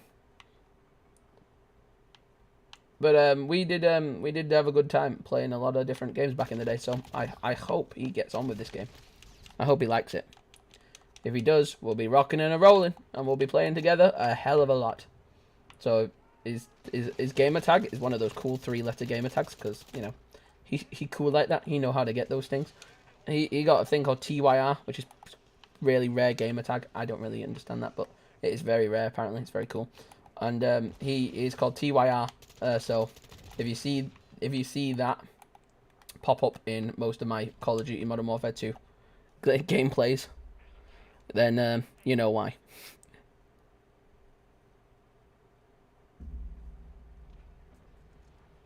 If you see that pop up, then you know why. That guy's got a skin on his LMG. Is that allowed? Is that allowed? Is that allowed? Is he allowed a camo? We joined late. Look at my hand, bro. I don't know if you can see it in this light.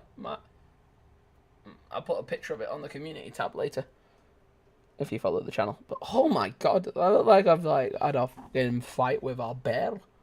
I look like I've had a fight with a bear and lost. Alright, I love this gunsmith thing. It's class. Look how many weapons we're unlocking. Really want that SMG. Really want that SMG. As far as I'm aware, I think I've maxed that out now. So I think if I change the receiver, I might be completely wrong here. But I'm going to change it to the Icarus, which is the LMG, and I'll show you what I mean. So I've just taken my maxed out M4. I know it's a 19 out of 20. Don't know why it does that in the beta. But I took out my M4, maximised that, got loads of attachments on it, all very good. Now we've swapped it. We've kept the body of the M4 assault rifle, but now we've added on the LMG's barrel and magazine to it. So now it's the LMG version of the M4 assault rifle. It's kind of crazy. But if you're a nerd like me, it makes sense. It makes sense to me, and I'm stupid, so you guys should understand this. It's okay. It's okay. We all get things differently, don't we? I didn't know what a square was until I was 12.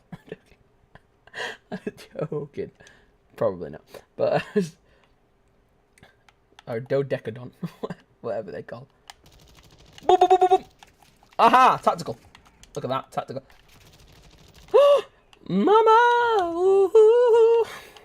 I just got a kill, so I thought I'd celebrate by shouting into this microphone. That was quite a cool clip. What about that for a trick shot, eh? Hey, call back to earlier in the stream. Call back to earlier in the stream. Ah! How did you know I was there? Sus. Nice.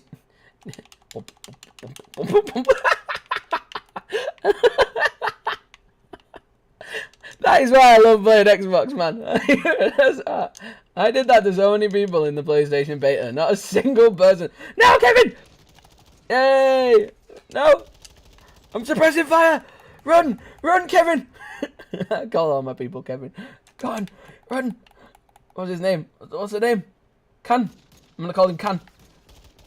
Covering you! Covering you, Can! RPG! Oh god! No! Enemy! Enemy in the distance, Can! Can! Can, are you okay? Can! I'm reloading! It's gonna take so while to reload, Can, I'm sorry. I'm gonna EMP suppress. Get down, Can. Can, where have you gone? Can! Can, I've got you covered, boy! Let's go! Into the abyss! Can, in front of you! Can! Can! Can! Where's Can?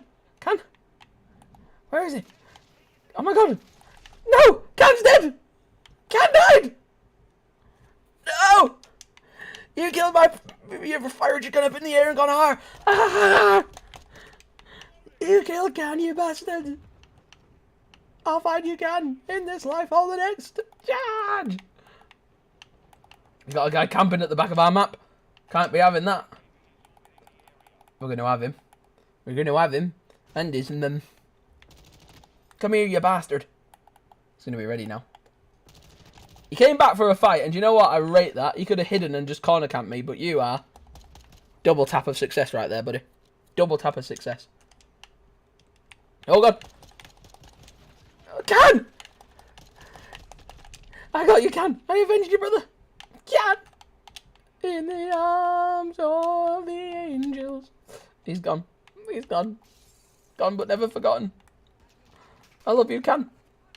You'll be fine. I'm being followed. Who's following me? Oh, this LMG's beefy. More it's beefier than me gran. It's beefier than me gran slippers. Where is it? Singer in our smoky room. We've got 3 rounds in this gun. I think we need to reload. Oh, no. What the fuck? Why has my mum just put a random ass picture in the group chat? Like a mum with a flute.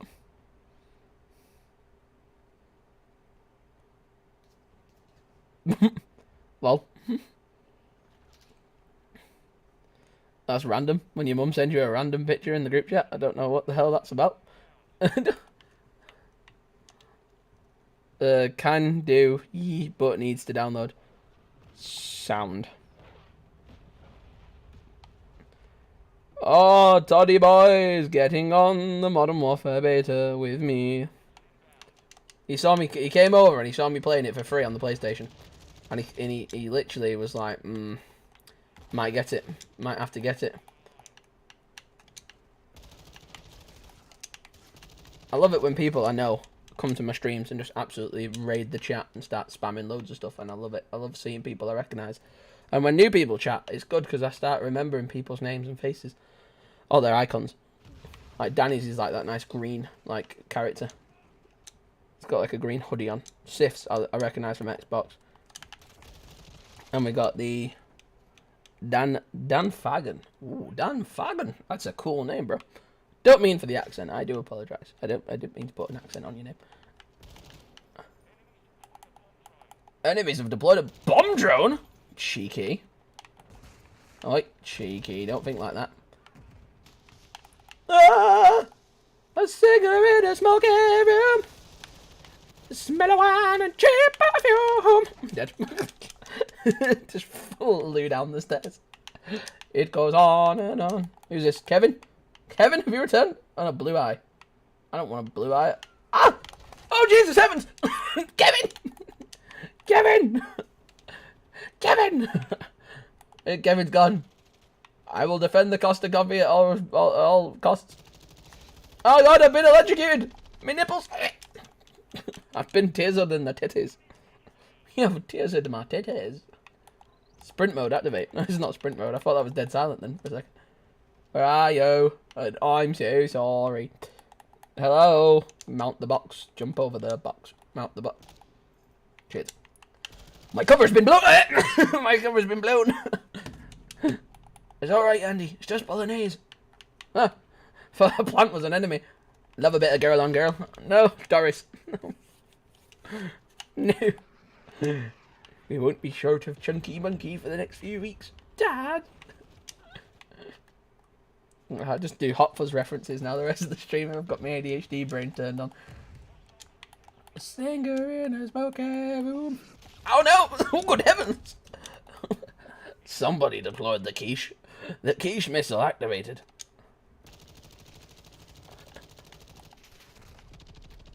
Oh no! Yo, Glowro, how you doing? How you be doing? You got the Modern Warfare 2 beta? You played it? You're gonna play it? You interested? You never heard of it? What's your story? Tell us what's going on. Hey, where those footprints be at? Oh God heavens! Oh good heavens, sir. I'm loading a fresh mag. Shit! Beans on toast. Hello. What a lovely picture. Ah! Jesus heavens! Ah! Flashbang. Good heavens, sir. Sir, you've mistaken me for a target. We're going to lose this one, but we're gonna do fine. I like this map. I never got. Did I play this map? I think I played this map maybe. No, I haven't. This is my first. This is my first new map. I don't remember this one from the PlayStation beta. Hey, down fire! Hup, hup, hup. I think I should be an operator in the new Call of Duty game. I think we should all push for that. I think that'd be great. I'd love to be I'd be called Sergeant Bean. Sergeant Bean Origins reporting for duty. I could record the voice lines. That'd be my favourite. Ah! that'd be one of them. Defeat. Oh, I'm sorry about the strobing whenever we die. I'm sorry about that animation. I don't know why it does that. It flashes on the screen. It hurts my eyes, and I'm not even epileptic, but I don't want people hurting themselves. Stop it! Stop strobing! Stop it! Why is it strobing? Like the background strobes whenever you're in a kill feed menu or something. I don't like. What the fuck is that? I just have to keep it like this, and then that's okay. That screen's fine. I mean, we're sandwiched roughly in the middle there on the rankings. That's not too bad. I'll accept that. Oh no! Have we experienced our first crash? Is this gonna be our first? Oh, we're back, boys! We're back! It does that every now and then, and I do shit myself. Oh, look at that this burns one hell of a mark on my arm, buddy, boys. Oh. Subscribe to the channel, as I will be posting a picture of this on the community tab as an advertisement to never cook with olive oil near an open pan. Like a moron. Does anyone else have, like, get a minor injury and then go over the top with, like, how to cure it? Like, you get, like, a bee sting and someone's like, there's blood based on it, and you've got, like, an eye, like a magnifying glass on your eye with, like, tweezers trying to, like, surgically remove it, thinking, like, you're in, like, a movie. You think, like, you're Keanu Reeves in a film with him in it. John Wick removing a bullet from your arm. Really, you've got, like, a splinter that's about that big. I've got cream on me. Oh shit, I was going to rub it on my chair then. I've got a towel. We're very sanitary around here. We need another double kill. I thought we already got. This game wants more from me. This game wants so much from me. I don't think you understand the pressures I'm under. See, look, now we've unlocked the barrel modification. So if we had a barrel, we could put one up. We need to keep leveling up this gun, though, to a higher level. Wait. Unlocking by 55 Icarus. Wait, unlocking by the 55 Icarus. Unlocked by leveling Icarus to level 11. Level 8. Level 5. Well, that can't be right. I'm level 8. Hey? I think they've got the maths wrong there. I don't think you've got the facilities for that one, big man. What? Why are we playing the same map over and over again? What the fuck is going on, bro? What the fuck is going on? Listen, I don't know what the hell be going on here. I'm sorry about the strobing. There is literally nothing I can do about it. I really wish there was. But I genuinely, I cannot do dick about it. It just does this. And I'm really sorry.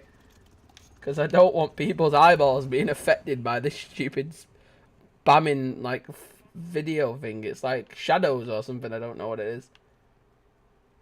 Alright, so this is our DMR rifle right now. Okay, so this looks like the M4. But don't get it twisted, boys. It isn't the M4. It very much is not the DM. It is the DMR. That's what I'm trying to say. You've got to try and shoot them in the face. Oh no! Oh no! Oh shit! Oh, it was only left or right, wasn't it, boys? And I always went the wrong way. There's only two ways. What a lovely painting.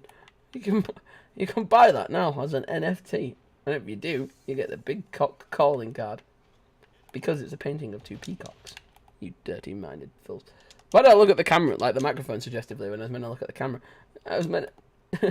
Oh, it's a spot of tea and a flamingo. Shields, Game of Thrones reference. Welcome back to the channel. Here's a Game of Thrones Easter egg. So you see here, Game of Thrones Easter eggs. Look at those Game of Thrones helmets. Over here is the Game of Thrones horse from Sir Knight Niece Effa. And this is the boat from the Westeros. Yeah, that's it. And that's the sword of Jaime Lannister. How fun is that? I know characters' names. See? Fucking hell, this gun's got a kick. Kicks like mine, and after a tuna past a bake. It's got a hell of a fucking boom, boom, boom, boom, boom. That with the vibrations on. I've turned the vibrations off because if not, that gun would literally blow my arms off. That gun in real life would injure you, surely. Shooting that. I know there's guns in life with kick, but that must have kick like never seen before. That must have a kick like you wouldn't believe. This map, because of the sheer size of it, does feel like a bit of a camper's wet dream. I do not wish to be crude, but I got the drop on him then, didn't I, boys? Yeah. Oh, good heavens. We're being surrounded. I'm going to get him. Bang, flashbang. Oh. See, you miss on purpose, so that way they're confused. Because they think, hey, he's useless. How did he even hurt me? Oh, that was like a John Wick. Come on. Come on, bruh. Dolphin dive. What should we? Should we go pistol? Pistol only mode. I'm going to put the WAV on. I'm dead. I want to make love like I never made love before. I want to make love to your baby. Take on me when I come around. That was so stupid. What possessed me to fucking fly through the... See, that's the qualm. Is it qualm? Not qualm. That's the meat. That's the qualm. I'm trying to say posh words here. The problem I have with this game is you cannot dolphin dive and shoot in midair at the same time. See, look, watch. I'll show you. I'll demonstrate. Watch. Standing still. Shooting, right? Ready? Sprinting. Shooting. Sprinting. Shooting. Like that. I know you can't sprint and shoot at the same time, but you can... You kind of slow down a little bit, but then you carry on sprinting, don't you? Ready? Watch this. Dolphin dive. I want to be able to shoot. See at that point? Look at this point. Ready? At this point. Not that point. Wait a second. Let me do it again. Hit that point there. Like that. When I'm mid-air, when I'm completely parallel to the ground, and I'm floating through the air like a small pigeon, that is the point where I want to be able to fire my gun whilst I'm flying through the air and go R. Ah, you bastard! See, dolphin diving, shooting would help me in that situation, wouldn't it? It would have helped me. Maybe not in that situation, but it would have helped me. Wake up! Wake up! See, he tried to do it. It's not just me. It's not just me who wants this feature. Take a vote. Take a vote on Twitter, Call of Duty. And see, do a poll, right? And see. That's how Call of Duty should decide what gets put in the game. They should do a poll.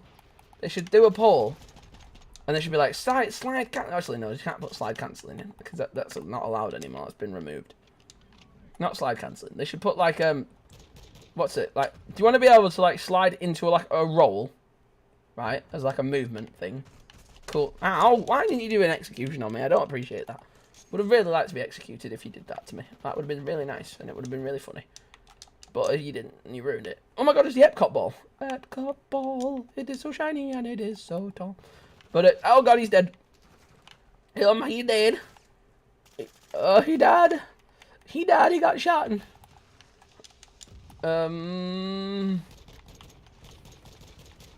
Ah, you fucking bastard. Can you believe I got censored the other day for swearing? Mad, isn't it? Mad. I don't even swear that much. I don't even swear that badly.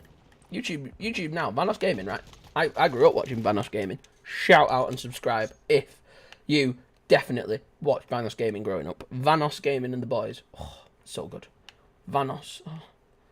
Vanos Nogler. Oh, loved him. He was hilarious. He was the Irish one, wasn't he? And then you have wasn't there? Wait, wasn't Terrorizer also? I don't know. Nogler. I remember Nogler being really funny. Wildcat. I remember him being funny. Delirious. That laugh. Oh my god, iconic. And then Vanos, obviously, G, absolute G. And then lots of controversial stuff happened with one of them, and that was really sad because they were like the sidemen of gaming. I know the sidemen do a bit of gaming, but they were like the sidemen of gaming in my opinion. They like were a massive group of people, from all different places who all used to play games together, and they used to be really funny, and they still are funny. You know, the nice ones are still funny, but the whole thing with him is I follow him, and he was on Twitter the other day, and he was complaining about how YouTube wasn't letting him swear in his videos. Like, if he swore like too many times in his videos, they were getting like demonetized and stupid things like that. It's like we get a lot of mad stuff online, but the swearing thing I've never been understanding of. Like, if it's every other word, then yeah, but the swearing thing is odd because it's language. It's part of your language. Swearing's just part of your language, isn't it? Like, I know there's like racial slurs that you can't. Obviously, no one should say them. They're bad, obviously. And the transgender stuff, and like the sort of, I don't know, what would you say? The words that offend the transgender community. What are those words? Are they slurs? Can you call them slurs? See, I don't even know. I don't even know what to say anymore. It's hard. It's hard these days to know what's right to say. Because you're trying, sometimes even when you've got good intentions, you're trying to say the right things. Sometimes because of how politically correct things are becoming, and I think it's great, obviously. It is great that things are becoming more politically correct, and it's awful when businesses and people are personally attacking people who are politically correct and who are trying to be politically correct, as long as, you know, trying not to offend people. I think it's difficult because the words and phrases that are allowed to be said or politically correct to be said, and the words that aren't, are not very talked about, you know, on a common level. And sometimes people say things wrong and they don't mean it, but they've said it, and people think, oh, that's horrible. Why would they say that? But in reality, they might not even known that that was a bad thing to say. And that's half of the battle, is explaining to people and educating people, like, what can be said now and what can't be said, or what shouldn't be said. Because obviously people will say, you say you can't say that, someone will say it. £100 bet, someone would say it. If you tried to implement that in a high school tomorrow, like, we can't say that word anymore, someone will say it. 100% someone will say it, and they're stupid enough to do it. But if you try and explain to people why you shouldn't say things, that might be a better way of going about it. But I'm just an idiot who plays games for a living, and it burnt me hand, so I don't know shit.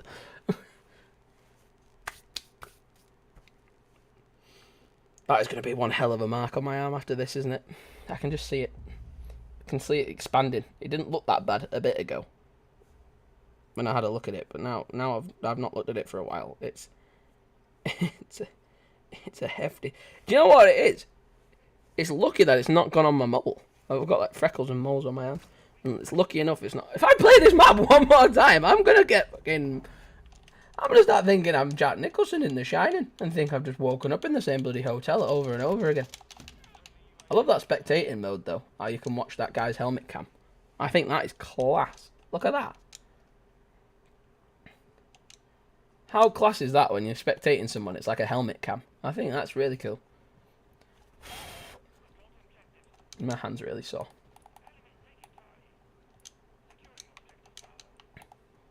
What do you think of the Nadia situation? And now a lot of people, right, I've said about this Nadia situation. First, to be completely honest, I didn't know who Nadia was. And then when I saw them being reported about online, I was very confused because I didn't get what was happening. But apparently, from as far as I'm aware, Nadia was it still is, isn't it? They're still a streamer. Or is she? Is it pronouns with Nadia? Is she? Was she? Can I say she for Nadia? I'm going to assume that Nadia...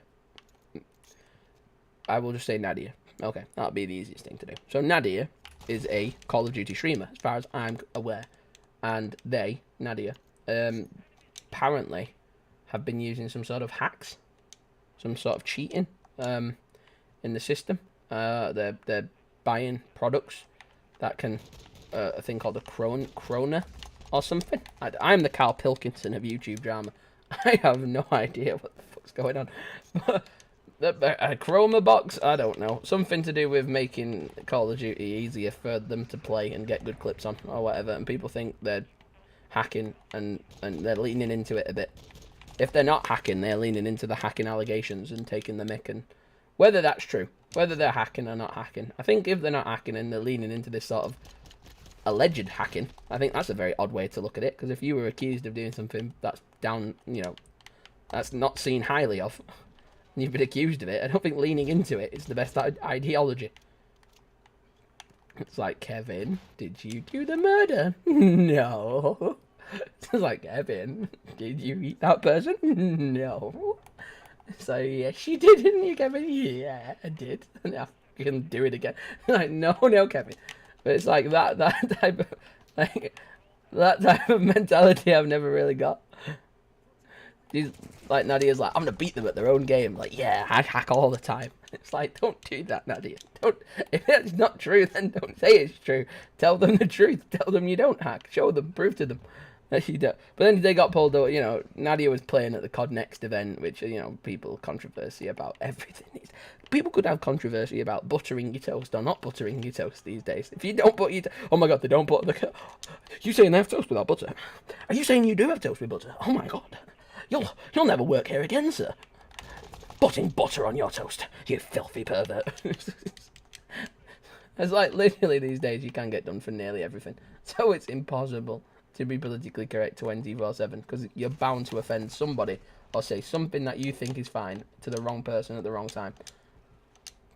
So the best thing you can be is apologetic and aware and try and be like, listen, I said something. I didn't think it was anything.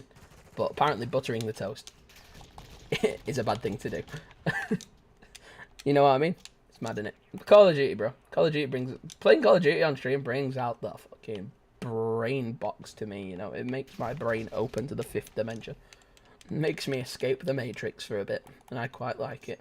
I can just chill, I can vibe, I can talk to you guys. I wish YouTube didn't have copyright on music, man. To put some tunes on in the background to share with you guys my music tastes.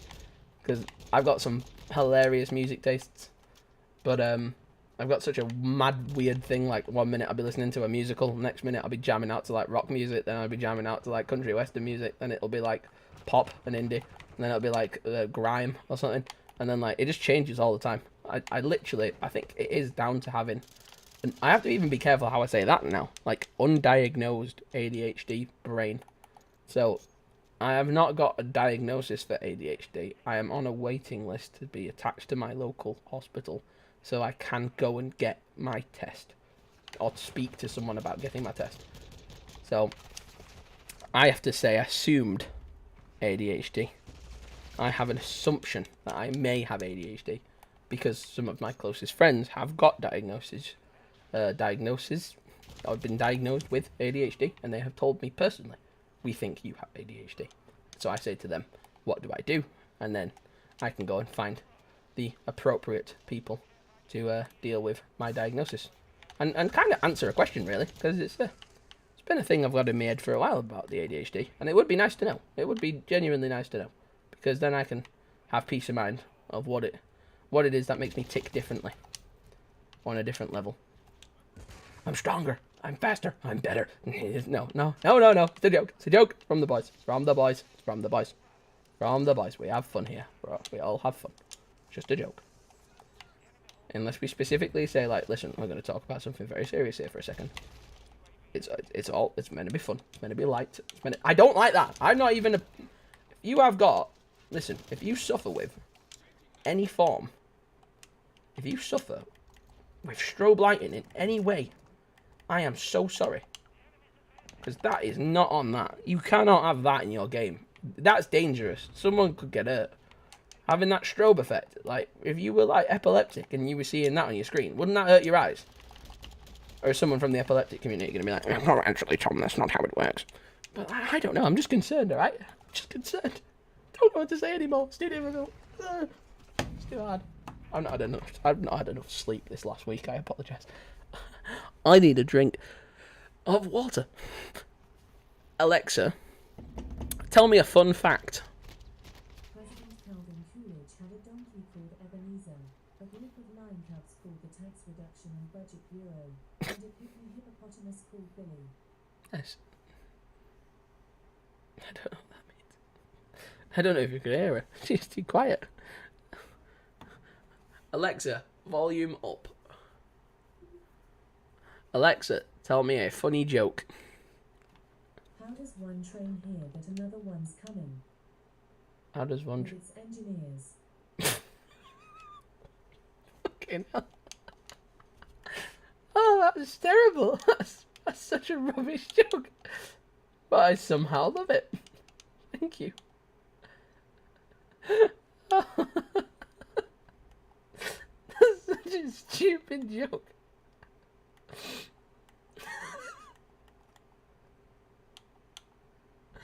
That is such a trash joke, but it's surprisingly funny.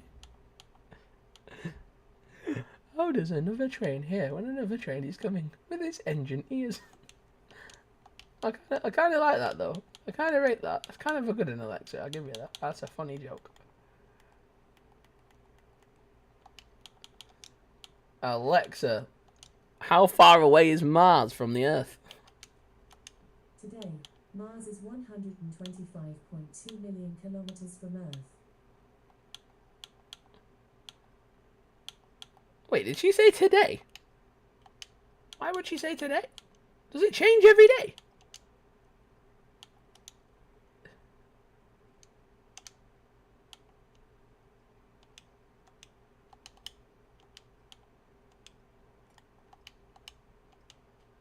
It doesn't change every day. Someone going to tell me the distance between... Alexa, do the distance between planets change every day? Here's something I found on the web. According to reference.com, since planets orbit the Sun in an elliptical path rather than a circular path, the distance between the two planets changes throughout the year. What? That's mad. That's a fact. That's a fact I never heard before. That's quite cool. Fair enough. Planets change distance from each other. That's pretty sick. I didn't know that. It's fun. It's a fun fact. Alexa, what is important about September the 24th, 2022? Here's something I found on the web. According to way.com, chart passenger safety week ends with National Seat Check Saturday on September 24th, 2022. National Seat? Because I've seen this on my For You page. You guys might have seen this too. A lot of people have been freaking out about what happens on the 24th of September this year. And I'm like...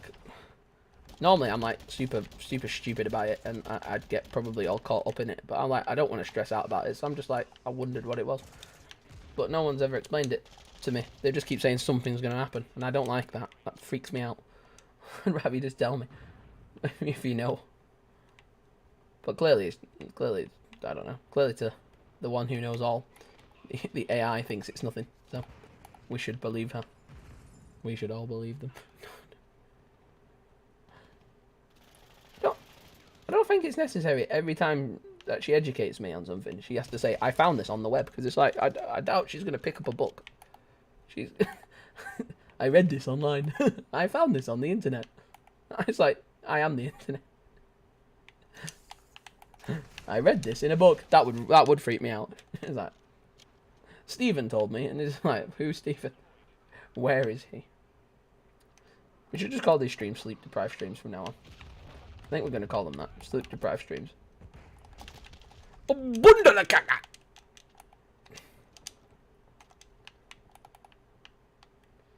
Nope. I brought these gifts for you. They're up in my bum. Oh. Oh, no. Flash out. Consensually, of course.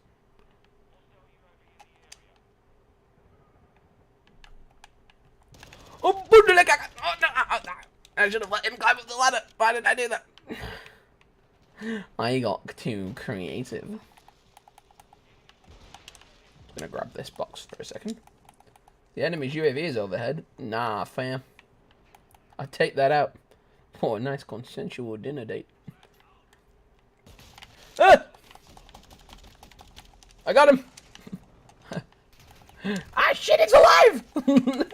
It's alive!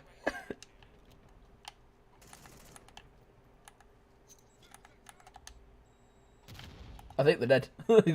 Ah! We've been spawned on! We've been spawned on. Spotter! We're tied up now, boys. It's all tied up.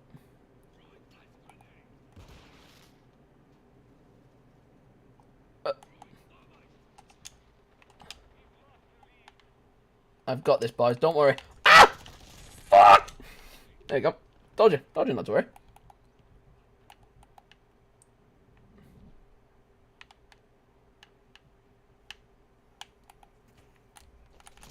No! Why did I try and execute him? I was facing him. It was never going to work. I think that should be the... Yeah, there's 3 things, okay? People say, like, oh, do you think the game is perfect? Well, it's not perfect. It's like, listen, okay, 3 things I would change about this game as of right now, today. Like, you take my thoughts away, and I work at Activision, and I can change these tonight. This is the 3 things I add. Shooting whilst dolphin diving, and shooting whilst... Right, kind of sliding. So, okay, so for movement and gunplay, I would change when you slide and you dolphin dive, you can shoot mid-animation. So whilst I'm sliding like this, I could be spraying at the same time.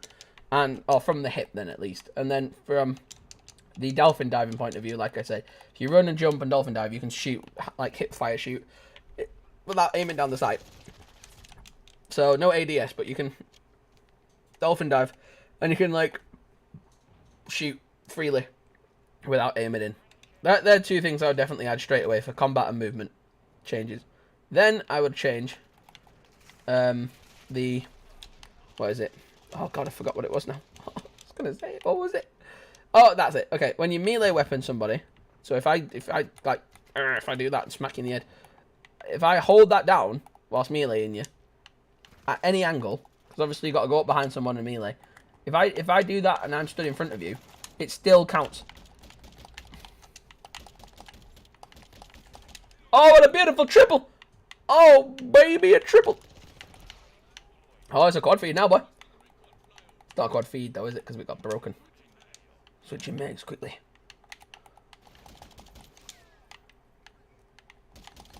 Bundalikaga! Oh, God, I don't want to do that. Overclocked, boys.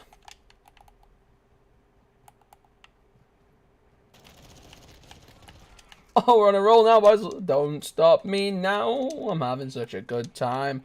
I'm 1 kill off my SAE. Gonna have a good time. So give me a call. Don't stop me now. Come on. I don't want to stop at all. Got all my kill streaks, baby. I'm a rocket ship on my way to Mars, which gets further away every day. Dun, dun, dun, dun. That's a call back to the stream. Dun, dun, dun, dun. Oh no! Hello! Oh, sir, I was on my iPad! You know, I have the utmost respect for that man, because he saw his perfect opportunity for a cheeky little takedown, and he took it, and I respect that. That's a respect. That is big cojones. That is big cojones moves right there, to seize the opportunity. He was not throwing away his shot at all, and I absolutely, outrageously think that's amazing of him. I think that was probably one of the coolest takedowns he could have... What was that? That was probably one of the coolest takedowns he could have ever pulled off, because that fitted so well. I was stood there like a lemon on the iPad in the middle of the battlefield, not aware of my surroundings at all, and that absolute unit called Kenneth will ever be known as Kenneth rocked up behind us